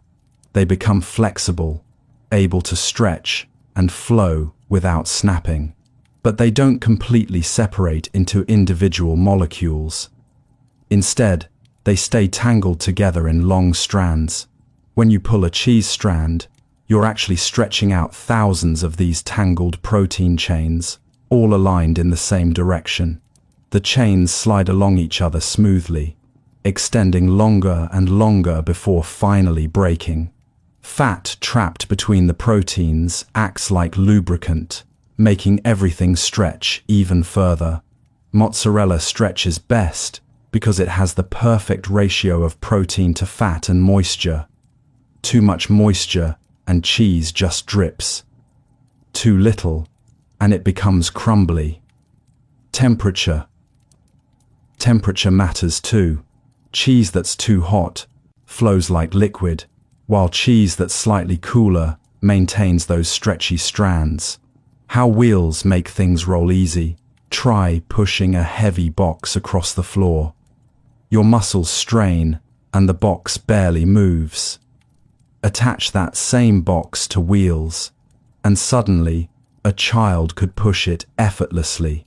Something about circular motion makes moving heavy objects almost trivial. Without wheels, friction is your enemy. Dragging a box means its entire bottom surface scrapes against the floor, billions of tiny bumps and ridges grinding against each other. All that contact creates resistance, converting your pushing energy into heat instead of motion. Wheels change everything by reducing contact area dramatically. Instead of the whole box bottom touching the floor, only tiny points where the wheels touch make contact. Less contact means less friction. Most of your pushing energy now goes into actual movement instead of fighting resistance. Wheels also replace sliding friction with rolling friction, which is much weaker. As a wheel rolls, the contact point constantly changes. Each point on the wheel touches ground for just an instant before lifting off, never staying in one spot long enough for surfaces to grip each other tightly. Round shape matters too. A wheel's center stays at constant height as it rolls, unlike dragging, where the object bounces over every bump. Smooth, level motion takes less energy than constantly lifting and dropping weight. Why rain makes that earthy smell. After the first raindrops hit dry ground, a distinctive earthy scent fills the air, something clean and fresh that smells nothing like water itself. People have loved this smell for thousands of years without knowing where it comes from. During dry periods, soil bacteria produce oils as part of their normal life processes. These oils seep into the ground and coat rocks, dead leaves, and soil particles, building up over weeks or months without rain to wash them away. Raindrops hit the ground with surprising force for their tiny size. When they strike dry, porous surfaces, air trapped in the soil gets compressed and shoots back up, carrying those accumulated oils into the air as a fine mist. You're literally smelling months of bacterial oils released all at once. Scientists call this scent petrichor, from Greek words meaning stone and the fluid that flows in God's veins. Plants also contribute, releasing oils during dry weather that get trapped on surfaces until rain liberates them. Ozone adds to the smell too. Lightning during storms splits oxygen molecules in the air, creating that sharp, clean scent that drifts down with rain clouds. Together, Bacterial oils and ozone create that distinctive after-rain smell you recognize instantly. How your skin heals cuts. After a paper cut on your finger, you watch it bleed for a few seconds. Then, over the next week, your body performs an amazing repair job without any conscious effort from you. New skin forms exactly where the cut was, leaving barely a trace. Within seconds of cutting yourself, blood cells called platelets rush to the wound site. They're like tiny emergency responders, arriving fast and sticking to the damaged edges. Platelets clump together and release chemicals that create a mesh of fibers, forming a clot that plugs the gap and stops bleeding. Once sealed, white blood cells move in to clean up. They eat bacteria and dead tissue, clearing out anything that might cause infection. Your body increases blood flow to the area, which is why cuts feel warm and look red. More blood means more oxygen and nutrients for repair work. After a day or two, skin cells at the wound edges start multiplying rapidly. They crawl across the gap, filling it in layer by layer, from bottom to top. New blood vessels grow into the healing tissue, feeding those busy cells as they work. Collagen fibers form underneath, creating a framework that gives new skin its strength. At first, the new skin looks pink and delicate, but over weeks, it toughens up and matches surrounding skin. Why stars twinkle at night? Look up on a clear night and stars seem to flicker and dance, their light pulsing brighter and dimmer like tiny candles in the distance. Yet when astronauts view stars from space, they shine with perfectly steady light. Something about Earth's atmosphere is playing tricks on your eyes. Starlight travels millions or billions of miles through empty space without any problems. But those last 100 miles through Earth's atmosphere create chaos. Air isn't uniform. Pockets of warm and cool air mix together constantly, each with slightly different density. Light bends when it passes from one material to another, just like a straw looks bent in a glass of water. As starlight passes through turbulent air, it bends in constantly changing directions, hot air rising, cold air sinking, wind pushing layers around. All of it deflects the light path, moment by moment. Your eye sees these rapid direction changes as twinkling. 1 second more light reaches your eye, the next second less. The star itself shines steadily, but the shifting air between you and that star acts like looking through moving water. Planets don't twinkle as much because they're close enough to appear as tiny disks rather than points, averaging out the atmospheric distortion. How toast gets crispy and brown. Slide bread into a toaster and wait a few minutes.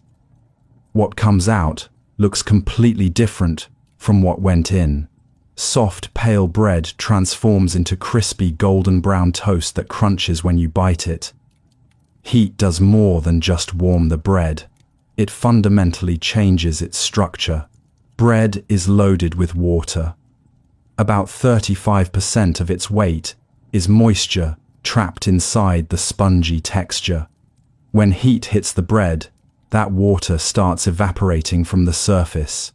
Water molecules escape into the air, leaving behind a drier, harder crust. As surface water disappears, the bread's structure changes. Starch molecules that were soft and flexible become rigid and brittle. Without moisture to keep them pliable, they lock into a crispy texture. Like how a damp towel feels soft, but a bone-dry one feels stiff. At the same time, sugars and proteins in the bread undergo a chemical reaction called the Maillard reaction. Above 300 degrees, these molecules break apart and recombine into hundreds of new compounds, creating both brown color and that toasty flavor you recognize.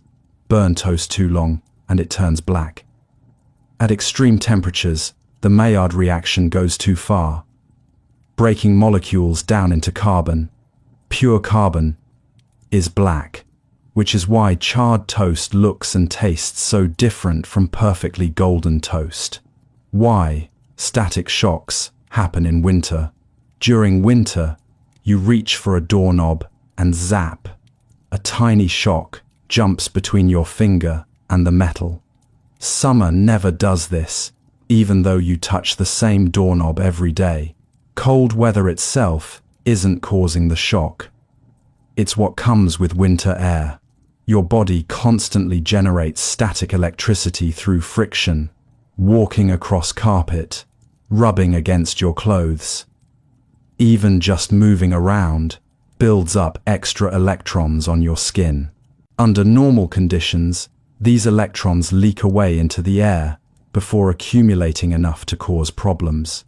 Moisture in the air acts like an escape route for static charge.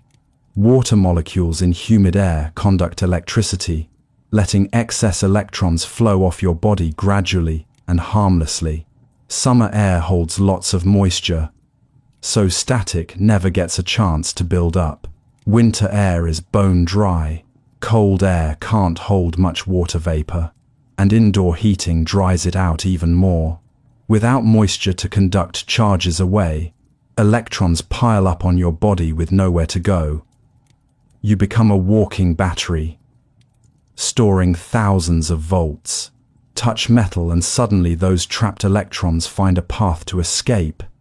They jump through the air gap between your finger and the doorknob in a tiny lightning bolt. The spark you see and the shock you feel are electrons rushing to equalize the charge difference. How fish breathe underwater. Under the surface of any lake or ocean, fish swim around for their entire lives without ever coming up for air. They're pulling oxygen from water, the same oxygen you breathe from air, just dissolved in liquid instead of floating free as gas. Water contains oxygen molecules mixed throughout it, and not a lot, but enough for fish to survive. When water flows past a fish, it enters through the mouth and rushes over thin tissues called gills hidden under flaps on each side of the head. Gills are designed like ultra-efficient filters covered in blood vessels. Each gill is made of hundreds of tiny filaments, creating massive surface area packed into a small space.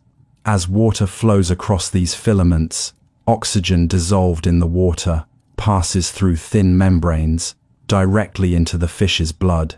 At the same time, carbon dioxide from the fish's blood moves the opposite direction, out through the gills and into the surrounding water. The exchange happens almost instantly. Fresh oxygen in, waste carbon dioxide out. Water exits through gill slits while new water enters the mouth.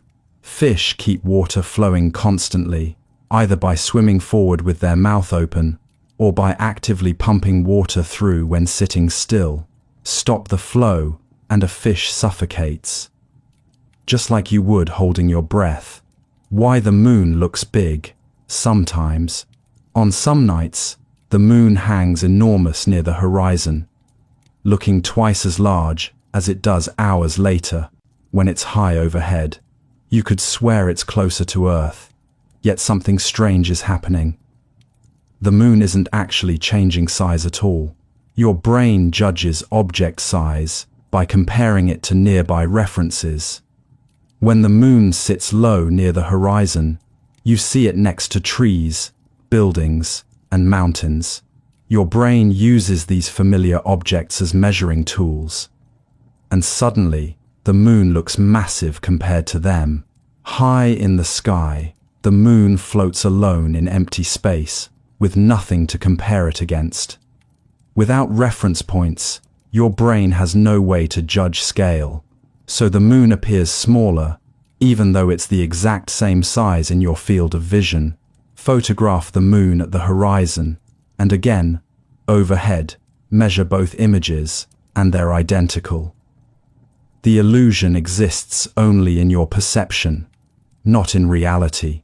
Your eyes send the same information to your brain both times, but your brain interprets that information differently based on context.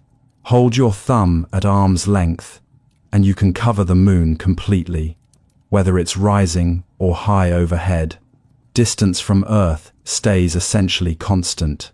The moon doesn't zoom in and out during its nightly journey across the sky. How fans cool you down. On a hot summer day, you switch on a fan and instantly feel relief, even though the fan isn't lowering the temperature at all.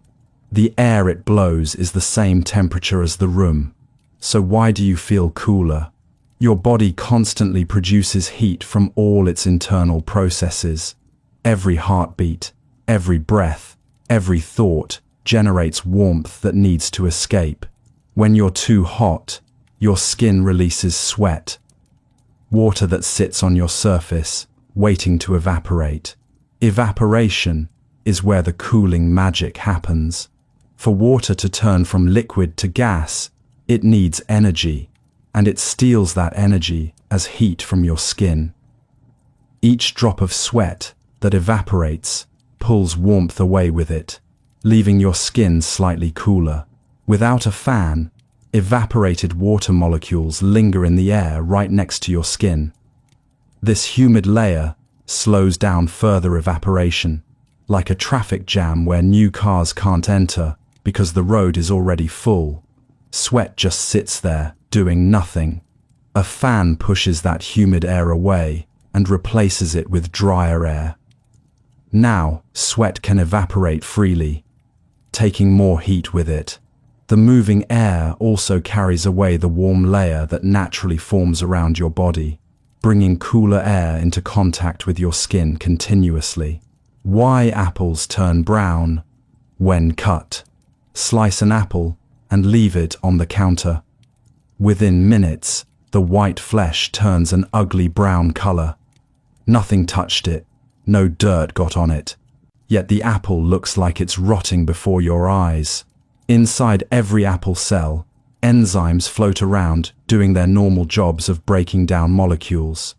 One enzyme, called polyphenol oxidase, stays separated from certain chemicals in the apple, kept apart by cell walls that act like barriers between them. Your knife breaks millions of cells open at once. Suddenly the enzyme and the chemicals it was kept away from mix together for the first time. They react immediately, combining with oxygen from the air to create brown pigments called melanin. It's the same melanin that colors your skin and hair. In apples, this browning serves as protection. The brown layer seals the wound and keeps bacteria from invading deeper into the fruit. Wild apples need this defense, but store-bought apples don't, so the browning just looks unappetizing. Lemon juice stops the browning because its acid disables the enzyme. Submerging cut apples in water blocks oxygen. No oxygen means no reaction can happen. Some apple varieties brown slower because they contain less of the reactive enzyme naturally. How your eyes see colors. Around you right now, millions of colors fill your vision. From the red of a stop sign to the blue of the sky. Your eyes don't just record what's out there. They actively decode light into the rainbow of colors your brain experiences. At the back of each eye sits a layer called the retina, packed with light-detecting cells. Two types of cells do different jobs. Rods see in dim light, but only in black and white, while cones detect color but need brighter light to work. You have three types of cone cells, each tuned to catch different wavelengths of light. One type responds strongest to red light, another to green, and the third to blue. Every color you see comes from these three types, firing in different combinations. When yellow light enters your eye, both red and green cones activate together. Your brain interprets that combo as yellow. Purple light triggers red and blue cones simultaneously. White light fires all three types equally, while black means none of them are responding. About 6 million cones crowd into your retina, most concentrated in a tiny spot, right at the center, where your sharpest vision happens. Look directly at something, and you're aiming that high-resolution color sensor right at it. Why dew forms on grass. Early in the morning, you step outside and the grass is soaking wet, covered in tiny water droplets even though it didn't rain overnight. By afternoon, everything is bone dry again. Something happens in those quiet hours before dawn. Air always contains invisible water vapor and moisture floating around as gas. Warm air can hold lots of this vapor, but cold air reaches capacity much faster. When air cools down past a certain point, it runs out of room for all that water, forcing some vapor to condense back into liquid. Overnight, grass and other surfaces lose heat by radiating it up into space. They cool down faster than the surrounding air, becoming the coldest things around. Air touching these cold surfaces chills quickly, dropping below the temperature where it can hold its moisture. Water vapor in that cooled air condenses directly onto whatever cold surface it touches. Grass blades covered in tiny droplets, car windshields beaded with water, spider webs decorated like strings of pearls. Each droplet forms molecule by molecule as vapor changes to liquid. Grass collects more dew than other surfaces because its thin blades cool down fastest. Less mass means less heat to store. So grass reaches that critical dew point temperature before sidewalks or tree trunks do. How milk turns into cheese. In your refrigerator sits liquid milk. Yet somehow people have figured out how to transform that white liquid into solid blocks of cheese that can last for months. The process seems almost like magic, turning something that spoils quickly into something that ages like wine.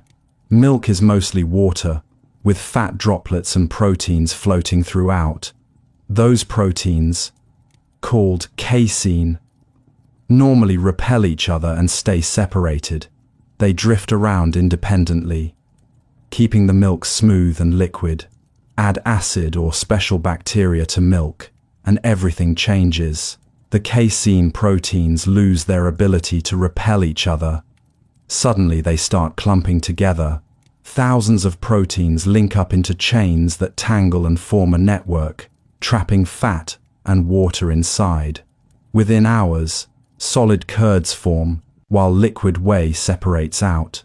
Curds are the protein network, holding everything together. Whey is the leftover water, with some nutrients dissolved in it. Strain out the whey, and you're left with concentrated curds, the foundation of cheese. Press those curds together and add salt. Then let time do its work. Bacteria and enzymes slowly break down proteins and fats over weeks or months, creating the complex flavors that make aged cheese taste so different from fresh milk. Temperature and humidity during aging determine whether you get sharp cheddar or creamy brie. Why hot air rises up. Above a campfire, you can see heat waves shimmering upward, and smoke drifts toward the sky instead of sinking to the ground. Hot air always climbs, while cold air stays low. Something fundamental about temperature makes air behave this way. Air is made of molecules constantly bouncing around and crashing into each other. Heat is just molecular movement. Hotter air means faster moving molecules. When air gets hot, those speeding molecules slam into each other harder and push farther apart. As molecules spread out, the same amount of air takes up more space. A cubic foot of hot air contains fewer molecules than a cubic foot of cold air, making hot air less dense. Weight matters. Hot air weighs less than the same volume of cold air. Cold air around the hot air is heavier and denser. Gravity pulls the heavy cold air down harder, and as it sinks, It pushes the lighter hot air up out of the way, like a beach ball held underwater. I release it, and it shoots to the surface.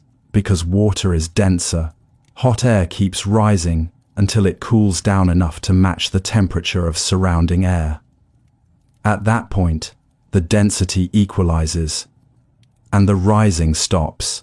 In your home, warm air from the heater collects near the ceiling, while cold air settles on the floor. How bikes stay up when you ride. On your first bike ride as a child, staying upright felt impossible, wobbling and tipping over repeatedly. Yet once you got moving, balance came naturally. Bikes seem unstable when stopped, but somehow stable when rolling. Physics explains this strange contradiction. Forward motion creates stability through something called angular momentum. When the wheels spin, they act like gyroscopes, resisting any force that tries to tilt them sideways. The faster the wheels turn, the harder they fight against tipping over. Steering plays a bigger role than most people realize. When you start tilting left, you automatically steer slightly left, moving the bike back underneath your center of gravity. Your brain makes these tiny steering corrections constantly, without you thinking about it. Hundreds of micro adjustments every minute. Bike geometry helps too. The front wheel sits ahead of where the steering axis touches the ground, creating a self-correcting effect. Lean right, and the wheel naturally steers right, bringing the bike back under you. It's like how a shopping cart wheel pivots to follow along. Slow down to a crawl, and all these stabilizing forces weaken. Less wheel spin means less gyroscopic effect. Less forward speed means steering corrections happen too slowly. Eventually, you can't adjust fast enough, and over you go.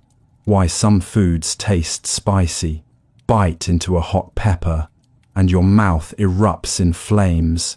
Tears stream down your face, even though nothing is actually burning. Spicy isn't a taste like sweet or salty. It's your body responding to a chemical trick that fools your pain sensors. Peppers contain a compound called capsaicin that binds to receptors on your tongue, designed to detect dangerous heat. These receptors normally fire when you touch something physically hot, warning you to pull away before you get burned. Capsaicin has the exact right molecular shape to fit into these heat receptors, like a key in a lock. Once it binds, the receptor sends urgent signals to your brain, screaming, "Burning heat detected." Even though your mouth's temperature hasn't changed at all, your brain believes the warning. Blood rushes to your mouth to cool the perceived burn, which is why your face turns red. Glands release saliva and mucus to wash away the threat. You start sweating, your body's cooling system kicking in to fight heat that isn't really there. The burning sensation is completely real to your nervous system. Capsaicin genuinely activates pain pathways. Some people build tolerance over time. Their receptors become less sensitive with repeated exposure. Others never adjust, staying forever sensitive to even mild spice. How rain forms in clouds. Up in the sky, clouds hold billions of tiny water droplets, each one so small it floats effortlessly on air currents. Yet somehow, those microscopic droplets combine into heavy raindrops that fall to earth. Something has to bring all that scattered water together. Inside a cloud, water droplets constantly bump into each other as air swirls and moves. When two droplets collide, they stick together. 1 + 1 becomes a slightly bigger drop. Bigger drops have more weight and fall faster, catching even more droplets as they descend through the cloud. Each collision adds mass. A droplet that started microscopic grows by swallowing hundreds of others, then thousands. Once it reaches about 0.5 millimeter across, It's heavy enough that air currents can't hold it up anymore. Gravity wins, and it begins falling toward ground. On the way down through the rest of the cloud, the falling drop keeps collecting more water. By the time it exits the cloud bottom, it might be 2 or 3 millimeters wide, roughly the size of a small bead. Cold clouds work differently. Water freezes into ice crystals that grow by pulling vapor directly from the air. These crystals stick together, forming snowflakes, then melt into rain if they fall through warm air before reaching you. Why wood makes fire? Around a campfire, logs burn steadily for hours, transforming solid wood into heat, light, and ash. Wood seems so different from fuel like gasoline, yet both release energy the same way, through a chemical reaction with oxygen. Wood is mostly made of cellulose, long chains of carbon and hydrogen atoms locked together. These atoms store energy in their chemical bonds, energy that originally came from sunlight when the tree was growing. Burning wood releases that stored solar energy all at once. Before wood can burn, it needs to reach ignition temperature, usually around 450 degrees. Heat breaks apart some of those molecular bonds, releasing flammable gases that seep out of the wood. You can actually see these gases. They look like smoke or vapor rising from the wood. When these wood gases mix with oxygen in the air and get hot enough, they ignite. Flames are actually burning gas, not burning solid wood. The wood itself sits there, releasing more gas as heat from the flames keeps breaking it down. As burning continues, wood transforms chemically. Carbon combines with oxygen, creating carbon dioxide. Hydrogen joins oxygen, making water vapor. What remains is mostly mineral ash, the tiny amount of non-burnable material that was in the wood originally. How your ears hear sounds. When someone calls your name across a room, invisible vibrations travel through the air, and somehow your brain reconstructs their voice perfectly. Sound doesn't enter your head as words or music. It arrives as pressure waves that your ears decode into meaning. Sound is created when something vibrates, making air molecules bump into their neighbors in rippling waves. These pressure waves spread outward in all directions, traveling about 760 miles per hour until they reach your ear. Your outer ear acts like a funnel, catching sound waves and directing them down a tunnel toward your eardrum. When pressure waves hit the eardrum, this thin membrane vibrates in exact patterns, matching the incoming sound. Behind the eardrum sit 3 tiny bones, the smallest bones in your entire body. These bones amplify the vibrations like levers, making weak sounds stronger before passing them deeper into your ear. Vibrations reach a spiral-shaped organ filled with fluid and lined with thousands of microscopic hair cells. Different hairs respond to different frequencies. High-pitched sounds shake some hairs, while low rumbles move others. Each hair converts mechanical vibration into electrical signals sent straight to your brain. Your brain receives signals from thousands of hairs simultaneously, then reconstructs the original sound by analyzing which hairs fired and how strongly. Why frost forms on windows? On freezing winter mornings, intricate ice patterns cover your windows, delicate crystals branching out like frozen ferns. Glass doesn't produce water, so where does all that ice come from? Air inside your home contains moisture from breathing, cooking, and showering. Water vapor floats around invisibly at room temperature, comfortable humidity that you barely notice. But windows, in winter, become the coldest surfaces in your house, often dropping below freezing when outdoor temperatures plummet.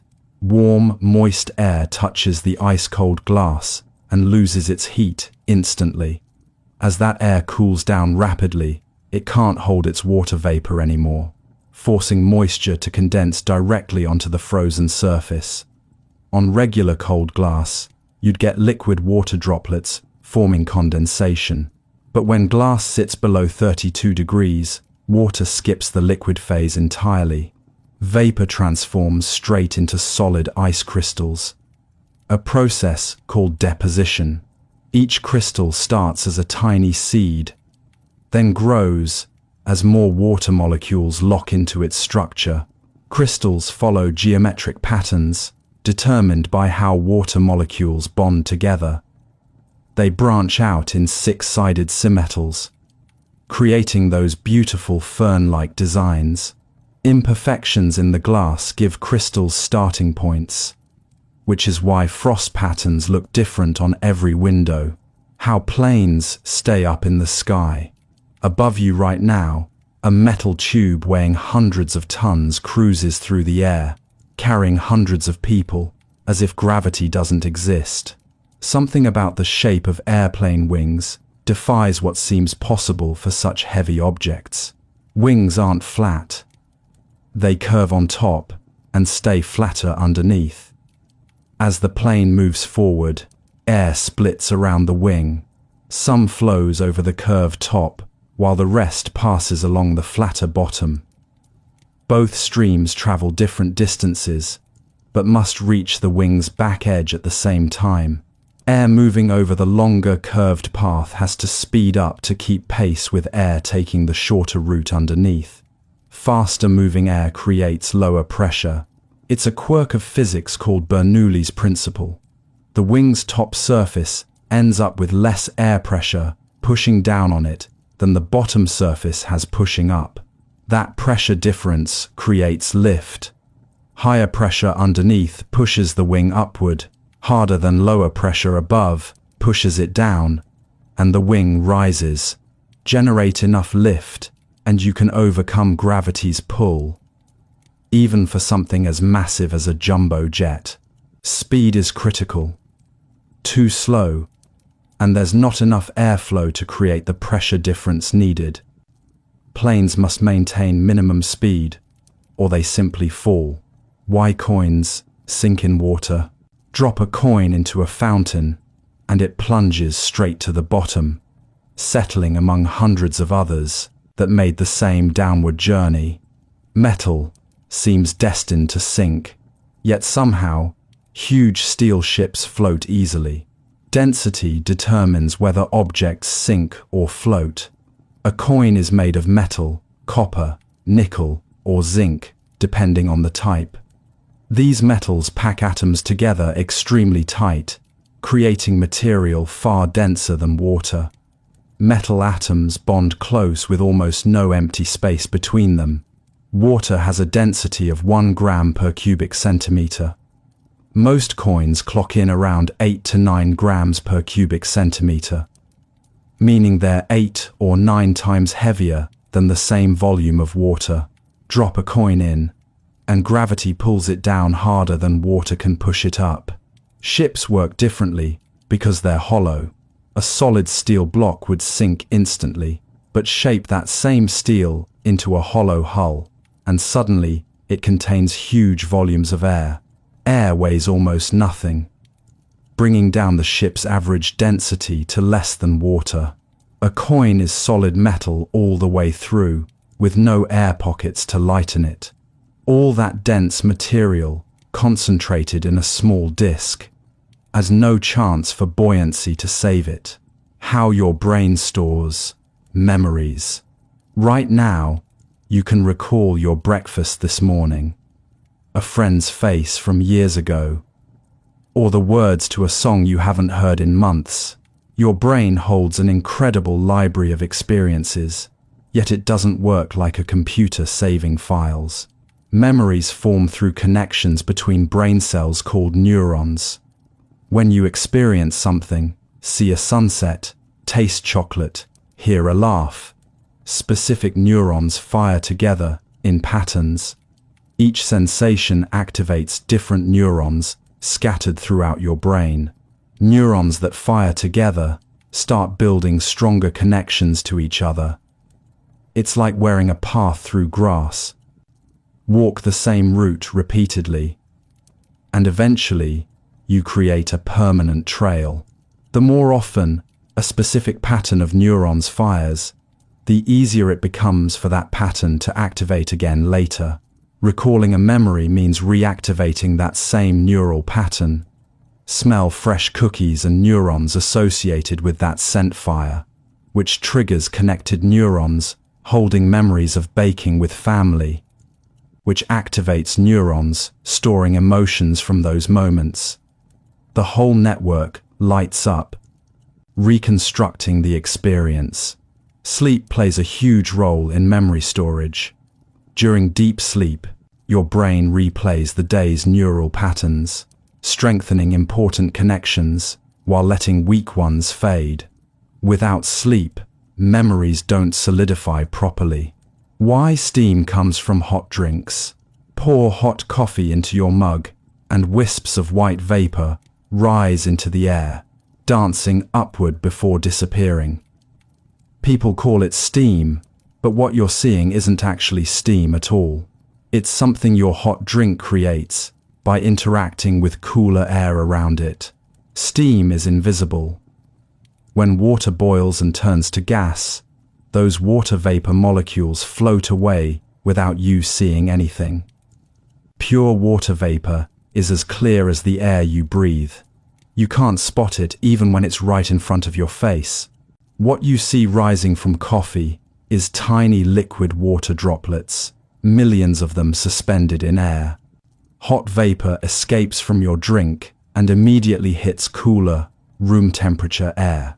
That sudden temperature drop forces some vapor to condense back into microscopic droplets.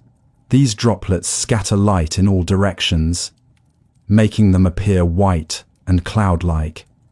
You're watching a miniature cloud form right above your cup, born from vapor condensing in cool air. As droplets rise higher and warm up again, they evaporate back into invisible vapor, which is why the cloud seems to vanish into nothing. Blow across hot soup, and you see more vapor appear. Your breath cools the surface even faster, creating more condensation. How plants make food from sun. Outside your window, plants are performing something remarkable, turning sunlight into food without moving or thinking. No kitchen, no stove, no ingredients to buy. Just leaves, capturing light and creating sugar from thin air. Plants are solar-powered factories. Inside every green leaf, millions of tiny structures called chloroplasts work like miniature power plants. Chloroplasts contain chlorophyll, the green chemical that makes leaves look green and does the heavy lifting. When sunlight hits a leaf, chlorophyll absorbs that light energy, particularly red and blue wavelengths. Plants use this captured energy to power a chemical reaction that seems almost impossible. They pull carbon dioxide from the air through tiny holes in their leaves called stomata. At the same time, roots draw water up from the soil. Carbon dioxide and water, two simple ingredients that don't seem useful at all. But with energy from sunlight, chloroplasts split water molecules apart and rearrange atoms from both water and carbon dioxide into glucose, a type of sugar. Glucose is food. Plants burn it for energy, just like you burn calories from breakfast, or they store it for later.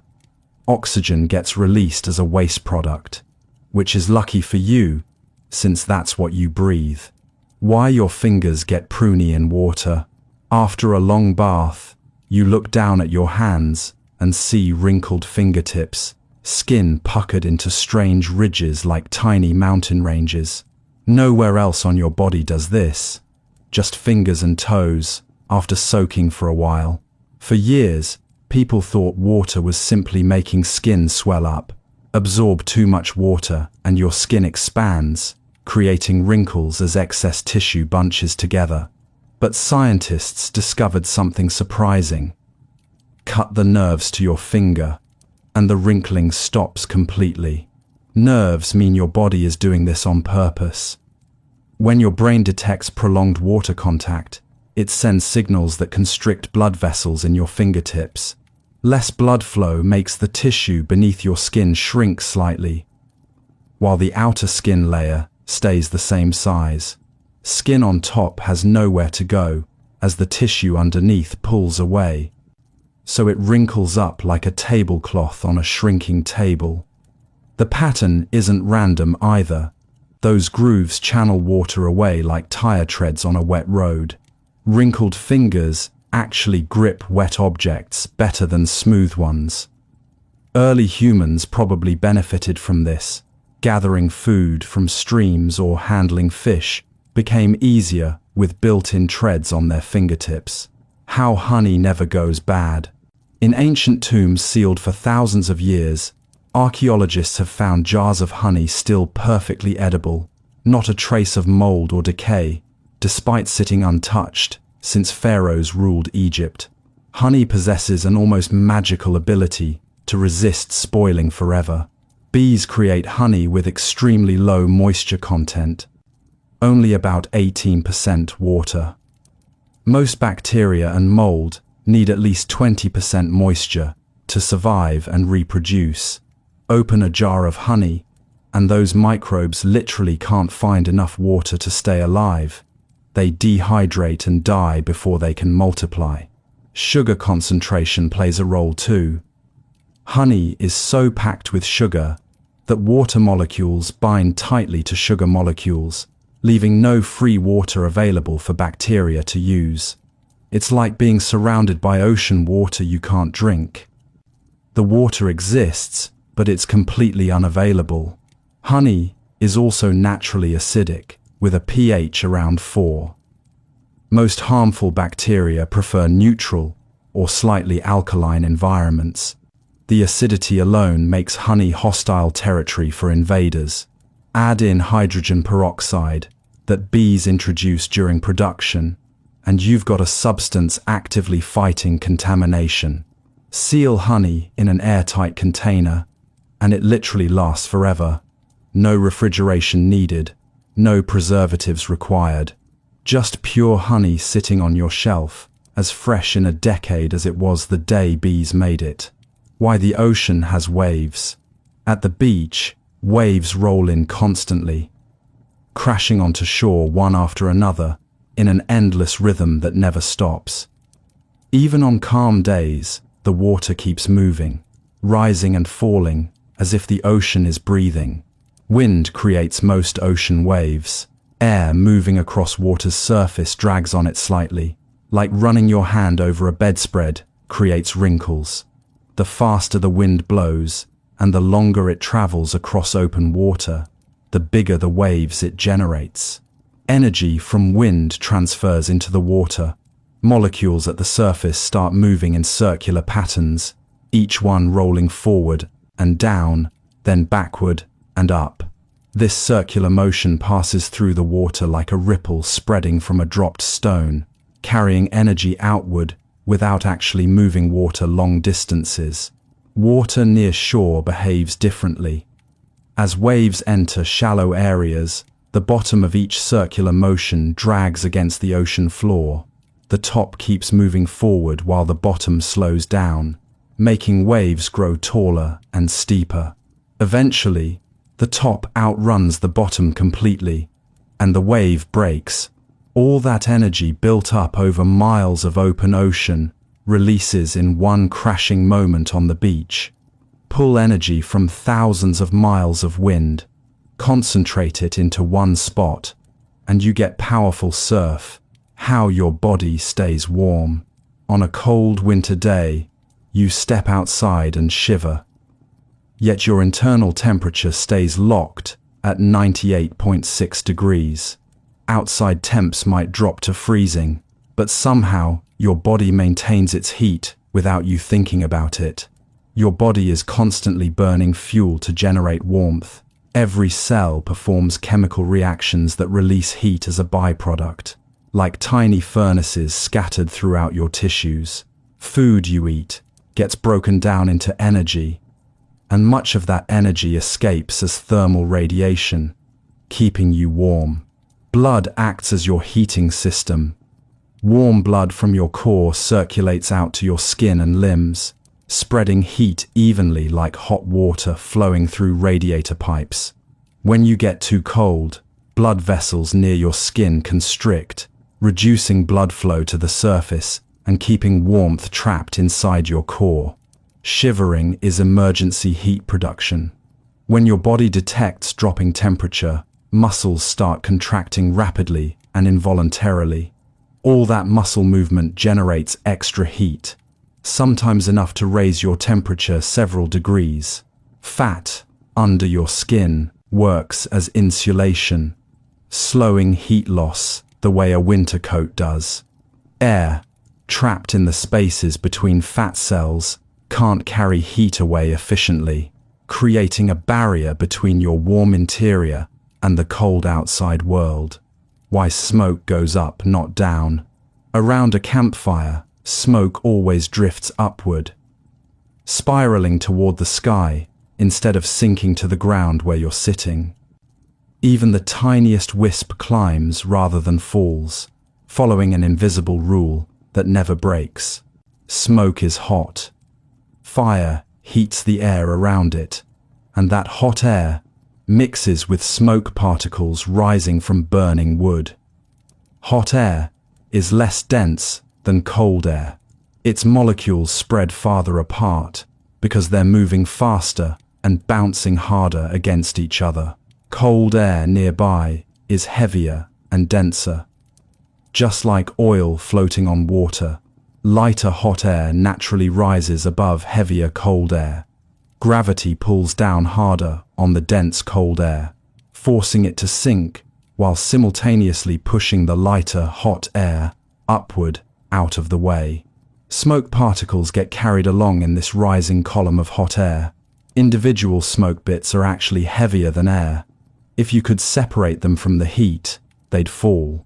But trapped in that rising thermal current, they have no choice but to climb with the hot air surrounding them. As smoke rises higher, it cools down by releasing heat to the surrounding atmosphere. Eventually, it reaches the same temperature as the air around it, and the rising stops. Smoke particles then drift with wind currents. How? Dust floats in the air. In a beam of sunlight streaming through your window, thousands of dust particles drift lazily, suspended in air, like they're weightless. Each speck should fall to the ground immediately, yet they hover for minutes or even hours before finally settling. Dust particles are incredibly tiny. Most measure less than 1/10 of a millimeter across. At that scale, air resistance becomes more powerful than gravity. Picture a feather falling versus a rock.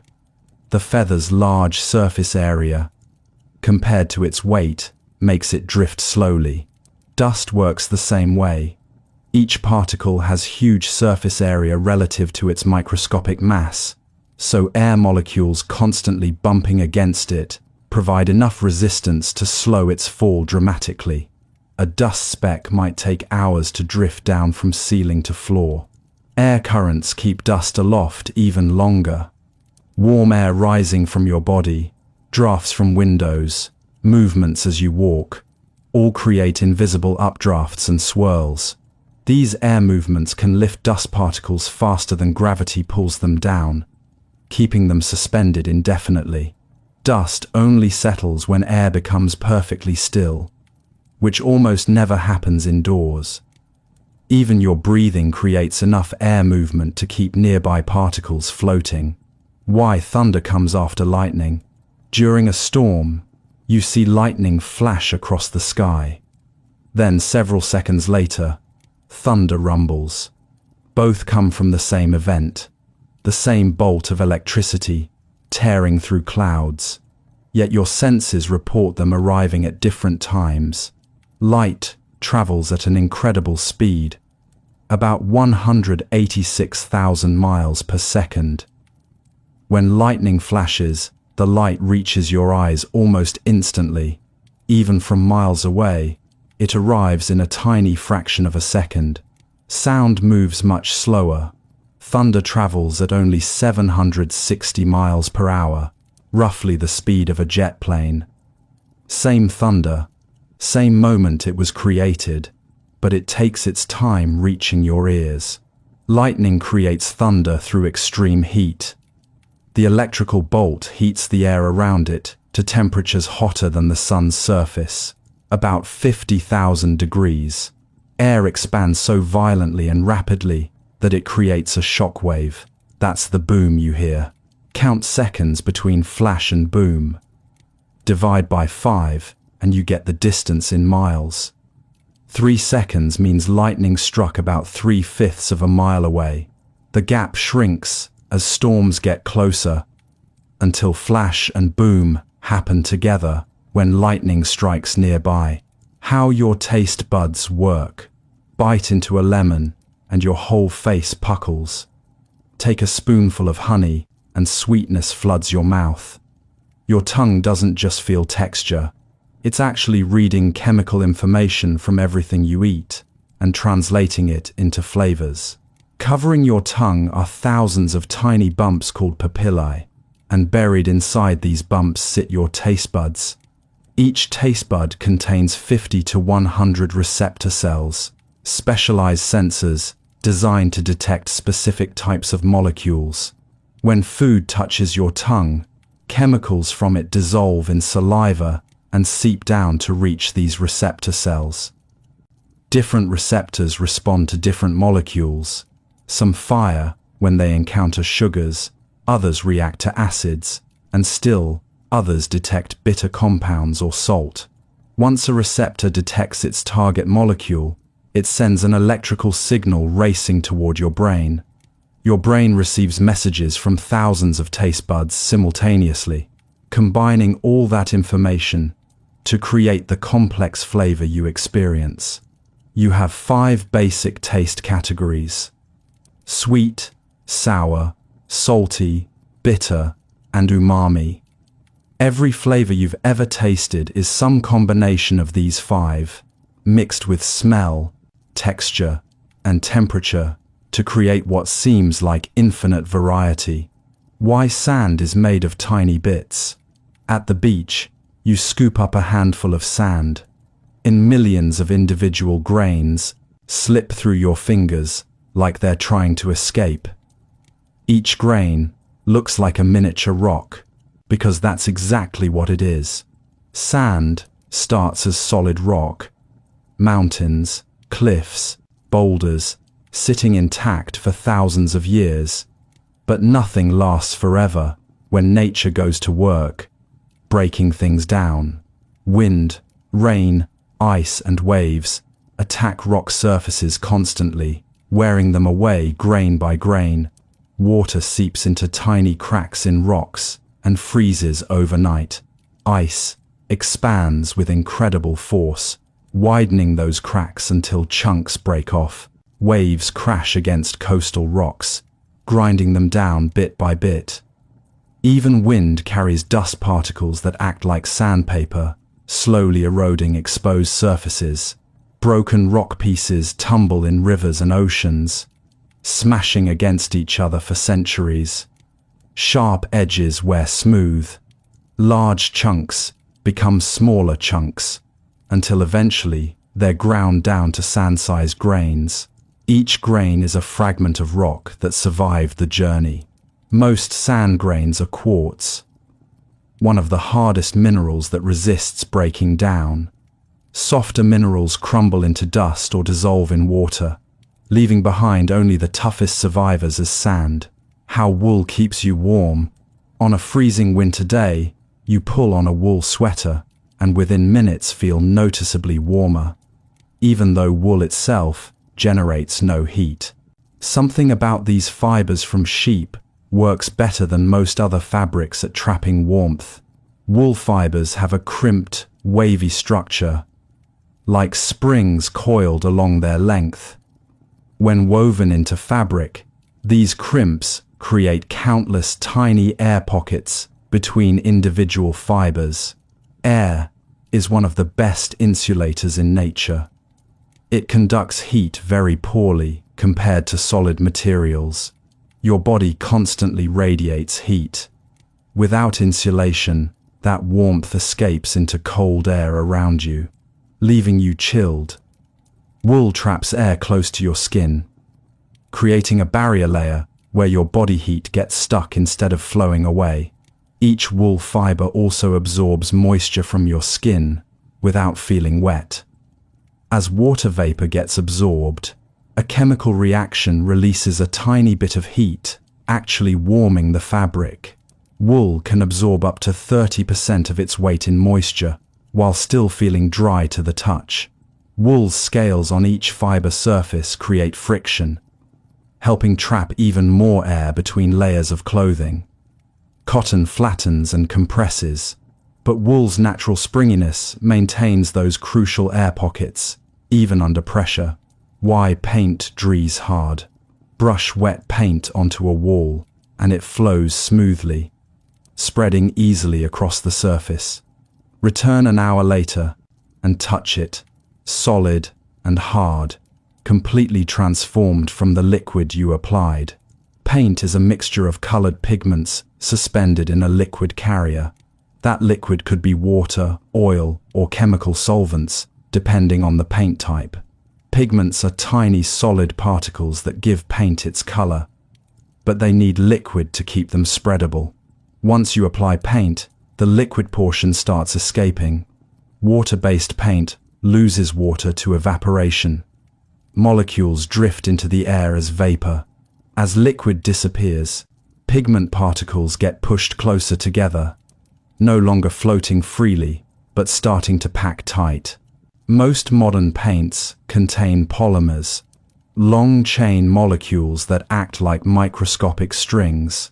As the liquid evaporates, these polymer chains start touching and linking together. They form bonds with neighboring chains, creating a network that hardens into a solid film. Oil-based paint works differently. Oxygen from the air reacts with the oil, causing molecules to link up and solidify through a chemical reaction, rather than just evaporation. Either way, liquid transforms into a protective solid coating. Paint never fully stops curing. It continues hardening for days or weeks after it feels dry to touch. How your hair grows longer. Each morning, you look in the mirror, and your hair seems the same length.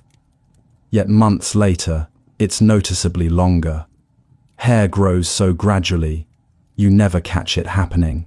But each strand is constantly pushing upward from beneath your skin. Deep in your scalp, tiny pockets called follicles work like hair factories. At the bottom of each follicle sits a cluster of cells that divide rapidly, creating new hair cells every few hours. As new cells form below, they push older cells upward. Cells die as they move up through the follicle, losing their internal structures and filling with a tough protein called keratin. By the time hair emerges from your scalp, it's entirely made of dead cells, which is why cutting it doesn't hurt. Hair grows about 1/2 inch per month, though the exact speed varies from person to person. Your genes determine how fast cells divide at the follicle base. Some people's hair factories work faster than others. Each strand doesn't grow forever. After 2 to 7 years, the follicle takes a break. The hair stops growing and eventually falls out. A new hair starts growing from that same follicle, which is why you shed dozens of hairs daily without going bald. Why snow crunches when you walk. On a cold winter morning, you step onto fresh snow and hear that satisfying crunch beneath your boots, a sound that only happens when temperatures drop low enough.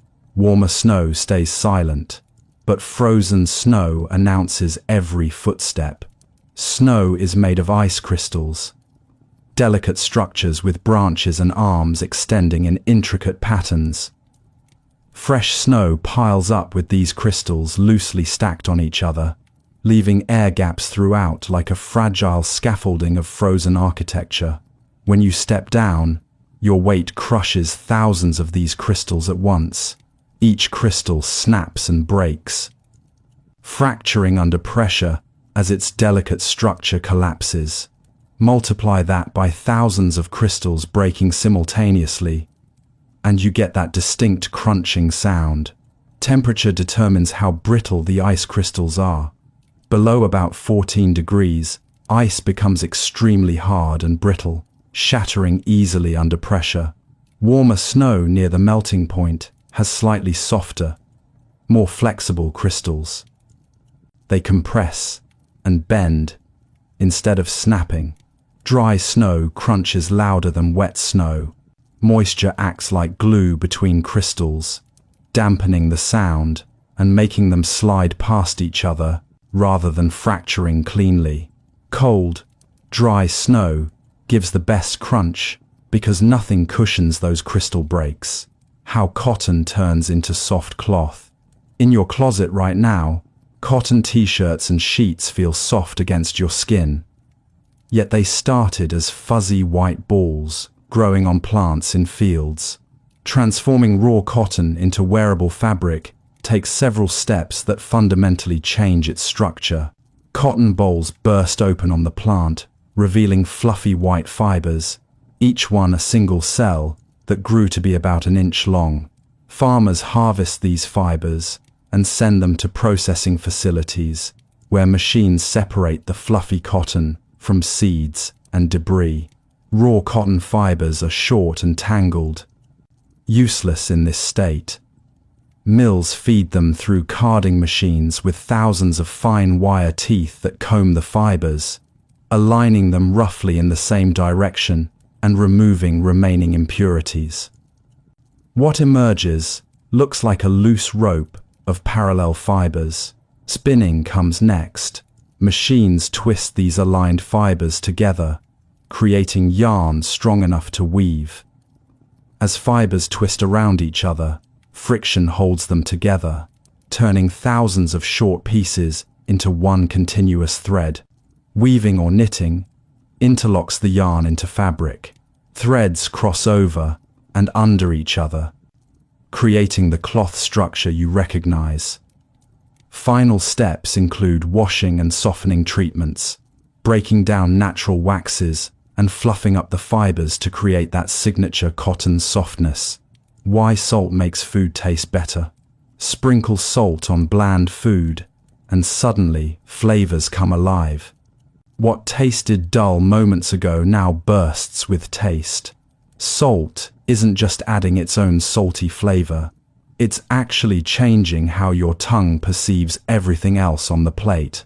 Your taste buds contain receptors designed to detect different flavors.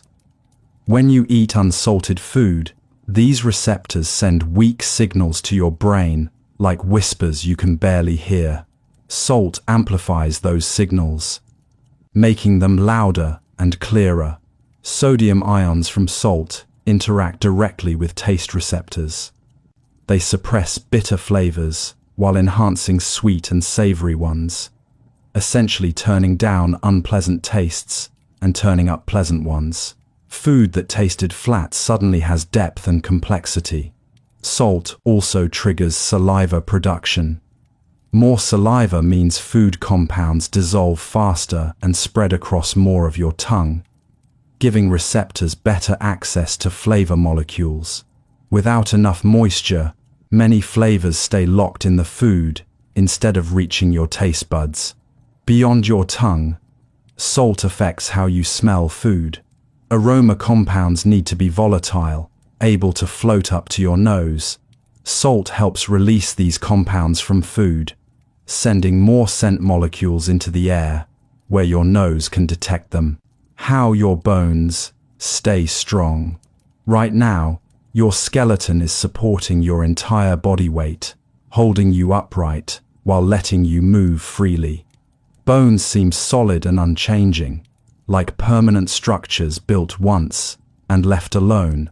But your bones are actually alive, constantly rebuilding themselves day after day.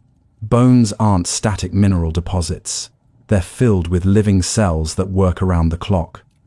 Some cells, called osteoblasts, build new bone tissue, laying down layers of calcium and other minerals in organized patterns. Other cells, called osteoclasts, break down old bone, carving away worn-out material that needs replacing. Your body breaks down and rebuilds about 10% of your skeleton every year. Old bone gets dissolved and absorbed, while fresh bone takes its place in the same spot. It's like renovating a house while still living in it, tearing down walls and building new ones without the structure collapsing. Exercise makes bones stronger by stressing them. When you walk, run, or lift things, bones flex slightly under the load.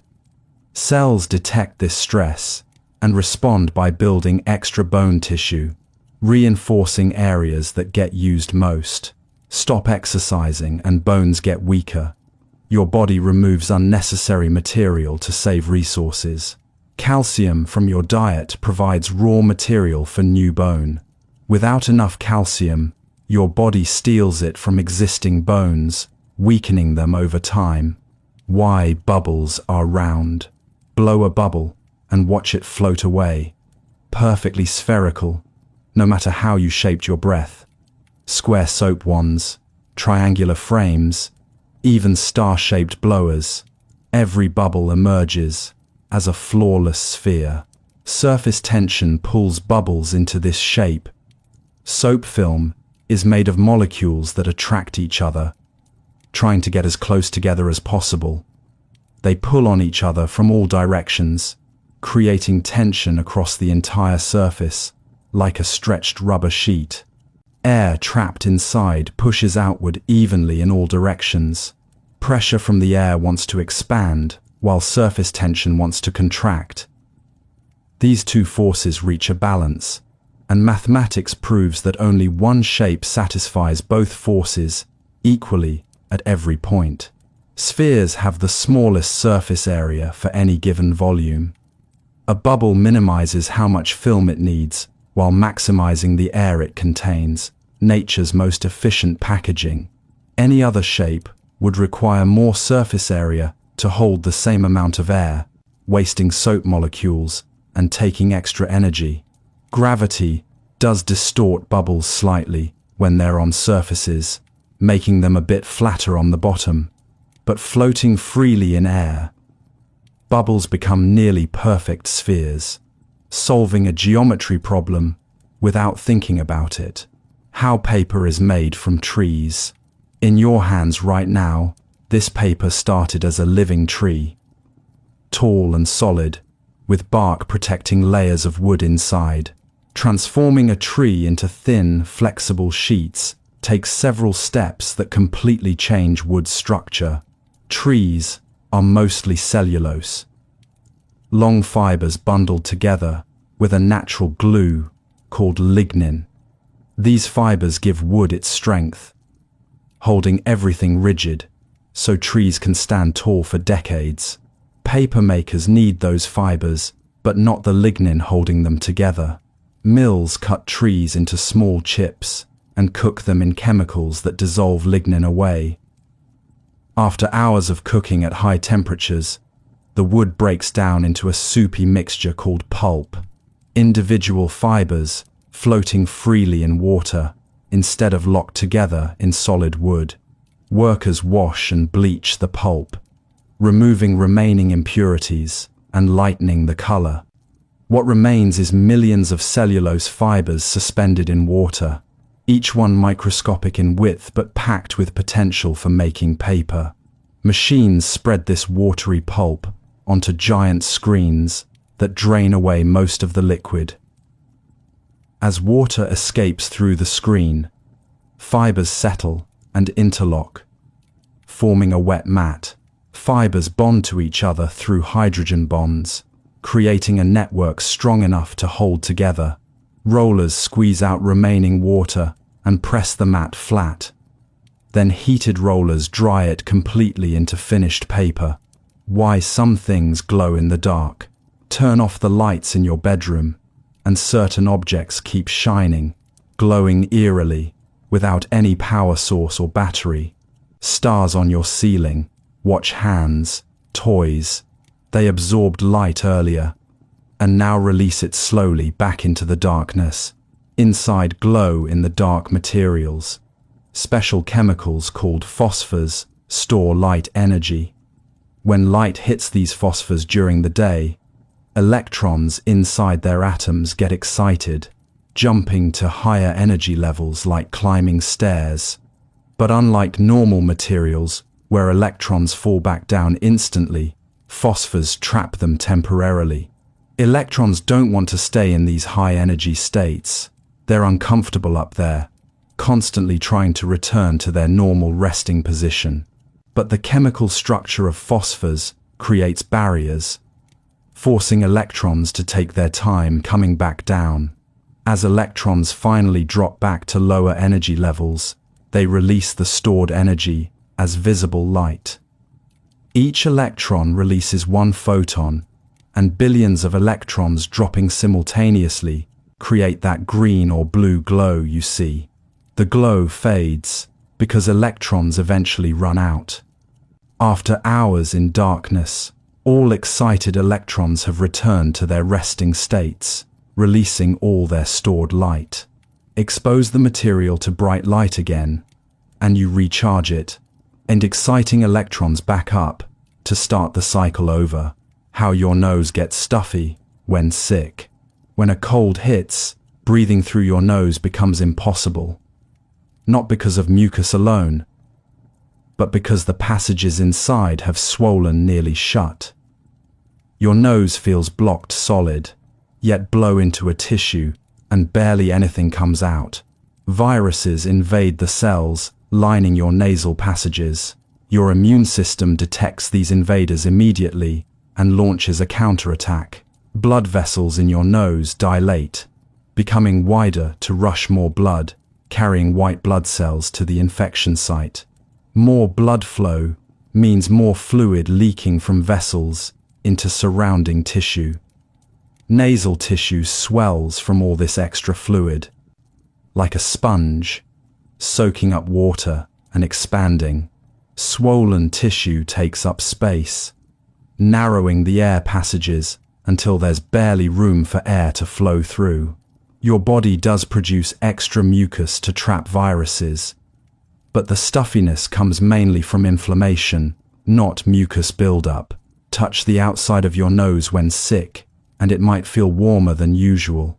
All that extra blood, bringing heat, along with immune cells.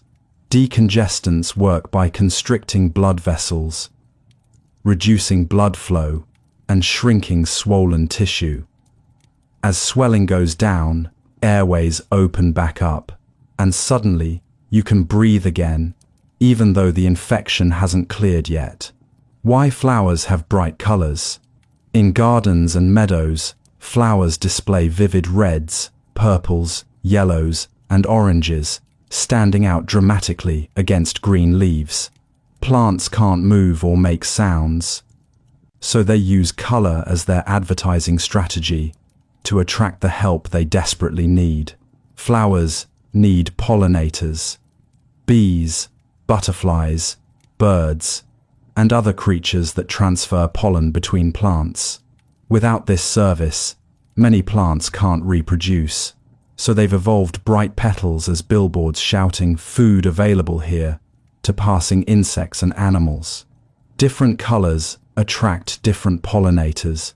Bees see ultraviolet light that humans can't, so flowers create UV patterns on their petals, like landing strips, guiding bees to nectar. Red flowers attract hummingbirds, while white or pale flowers that show up at night target moths. Pigments in petal cells create these colors. Anthocyanins produce reds, purples, and blues. Carotenoids make yellows and oranges. Plants invest energy making these pigments because the payoff is worth it. Pollinators visit colorful flowers more often than dull ones, Once pollinated, many flowers lose their bright colors, fading or dropping petals entirely. Mission accomplished. No need to keep advertising once the job is done. Energy gets redirected to growing seeds instead. How clocks keep time. On your wall, a clock ticks steadily, marking seconds, minutes, and hours with remarkable accuracy. Ancient people used sundials and water, but modern clocks needed something that moves at an absolutely consistent rate, no matter what. Inside mechanical clocks, a pendulum or balance wheel swings back and forth. Gravity and springs create a natural rhythm, each swing taking exactly the same amount of time as the last. Engineers discovered that pendulums of specific lengths swing at precise intervals. A 3-foot pendulum takes exactly 1 second per swing. Gears connected to the pendulum count these swings. Each swing allows one gear tooth to advance, clicking forward in tiny, measured steps. Other gears multiply or divide this movement, so one gear turns once per minute, while another completes a rotation every hour. Electronic clocks use quartz crystals instead of pendulums.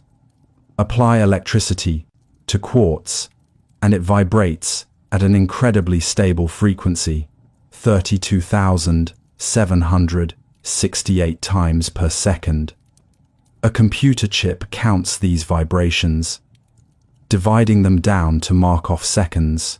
Quartz never gets tired or changes speed. Unlike mechanical parts that wear out or slow down, the crystal vibrates consistently for years. That's why cheap electronic watches keep better time than expensive mechanical ones. Physics beats craftsmanship when it comes to raw accuracy. Why wind moves air around? Outside your window, air rushes past, shaking leaves and pushing clouds across the sky. Wind seems random and unpredictable, yet it follows simple rules based on temperature differences and pressure imbalances across the planet. Sun heats Earth's surface unevenly. Land near the equator absorbs intense direct sunlight, while polar regions receive weak, angled rays.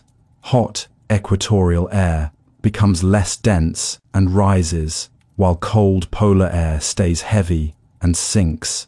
As hot air rises, it leaves behind low pressure at ground level. Nature abhors pressure differences. Air always flows from high-pressure areas toward low-pressure zones, trying to equalize things. Cold, dense air rushes in to fill the gap left by rising hot air, and that rushing movement is wind. Earth's rotation complicates the pattern. As air moves north or south, the planet spinning beneath it makes winds curve rather than flow straight. Wind that starts heading north gets deflected east, creating the swirling weather patterns you see on maps. Local winds work the same way. Sea breezes blow inland during the day because land heats faster than water, creating pressure differences. At night, the pattern reverses. Land cools quickly, while ocean stays warm. Mountains, valleys, and buildings create turbulence, making winds swirl and gust unpredictably, even though the underlying cause remains temperature and pressure. How your body fights off germs. Every day, billions of bacteria and viruses try to invade your body, landing on your skin, entering through your nose, hitching rides on food you eat. Yet you stay healthy most of the time, thanks to an invisible army working around the clock to defend you. Your skin acts as the first barrier. Most germs can't penetrate healthy skin. They just sit on the surface until you wash them away. But any cut or scrape opens a door, allowing invaders to slip past this outer defense. Once germs get inside, white blood cells spring into action. These cells patrol your bloodstream like security guards, constantly checking for anything that doesn't belong. When they detect foreign invaders, they sound the alarm, calling for backup from millions of other immune cells. Some white blood cells swallow germs whole, engulfing bacteria and destroying them with powerful chemicals. Others produce antibodies, specialized proteins designed to stick to specific germs and mark them for destruction. Each antibody fits one type of germ perfectly, like a key matching only one lock. Your body remembers germs it has fought before. After defeating an infection, some immune cells store the antibody recipe, ready to mass produce them instantly if that same germ returns. That's why you rarely get the same cold twice. Why sandcastles fall apart. At the beach, you build an elaborate castle with towers and walls, perfect and sturdy, while the sand stays damp. Walk away for an hour and return to find it crumbling, collapsing into shapeless mounds as if it never existed. Wet sand holds together because water acts as temporary glue between grains. When you add just the right amount of water, it forms thin films around each grain, creating surface tension that pulls grains toward each other. These water bridges lock everything in place, letting you shape and mold the sand. Too much water and sand becomes soup, and grains float apart, with nothing holding them together. Too little water, and there's no bridge at all. Just dry grains that slide past each other freely. Perfect sandcastle sand is damp, not soaking wet or bone dry. As your castle sits in the sun, water evaporates from those tiny bridges between grains. One by one, the connections disappear, leaving sand grains with nothing binding them together anymore. Without water's grip, gravity takes over, pulling loose grains downward. Wind accelerates the collapse. Dry surface grains get blown away, undermining the structure from the outside in. Waves can destroy a castle in seconds, washing away the base until towers topple under their own weight. How moss grows on rocks. On hiking trails and in shaded gardens, green moss carpets bare rocks, thriving in places where most plants couldn't survive. No soil, no obvious water source. Yet moss spreads across stone surfaces, creating soft, living blankets. Moss doesn't have roots like normal plants. Instead, it uses tiny hair-like structures called rhizoids that grip onto rock surfaces, anchoring the moss without actually drawing nutrients from the stone. Rocks provide nothing but a place to hold on. Water and nutrients come from rain and dust. Moss acts like a sponge, absorbing moisture directly through its leaves when rain falls or fog settles.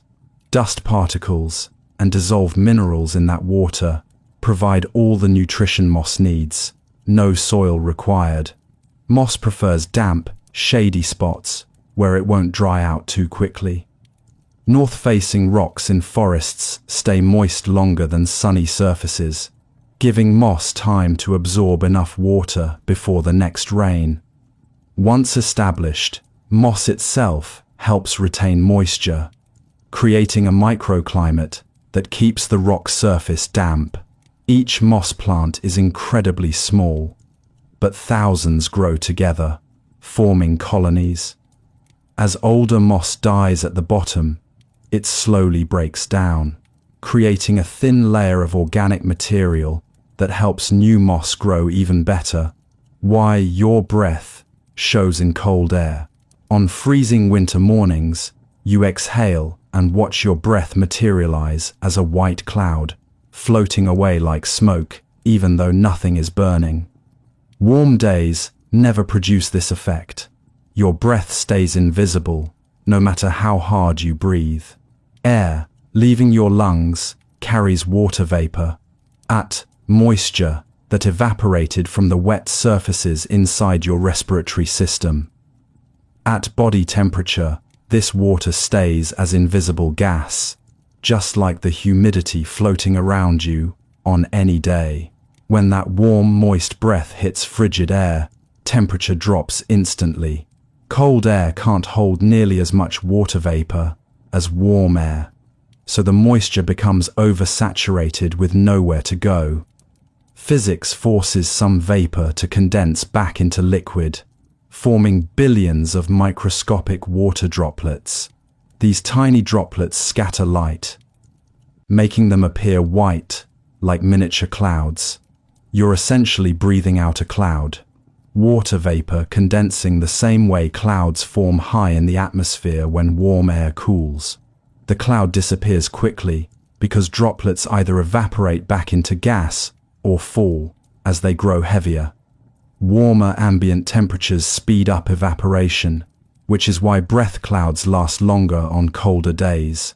Below freezing, droplets can even form ice crystals, creating that sparkly effect when sunlight catches them. How dough turns into bread. Before you sits a lump of sticky dough, soft, pale, and shapeless. Slide it into a hot oven and wait. What emerges is golden, crusty bread with a completely different texture and structure. Heat doesn't just warm the dough, it transforms it. Dough starts as a mixture of flour, water, yeast, and salt. Kneading develops gluten, protein strands that form an elastic network capable of trapping gas. Yeast feeds on sugars and releases carbon dioxide, creating bubbles throughout the dough that make it rise.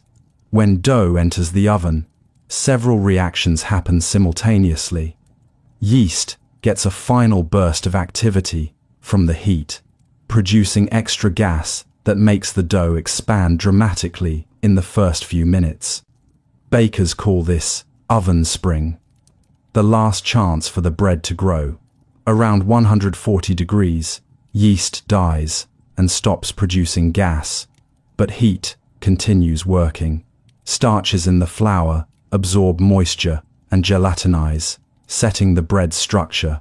Gluten proteins firm up and lock everything in place, transforming soft dough into bread with stable shape. The crust forms as surface moisture evaporates and sugars caramelize.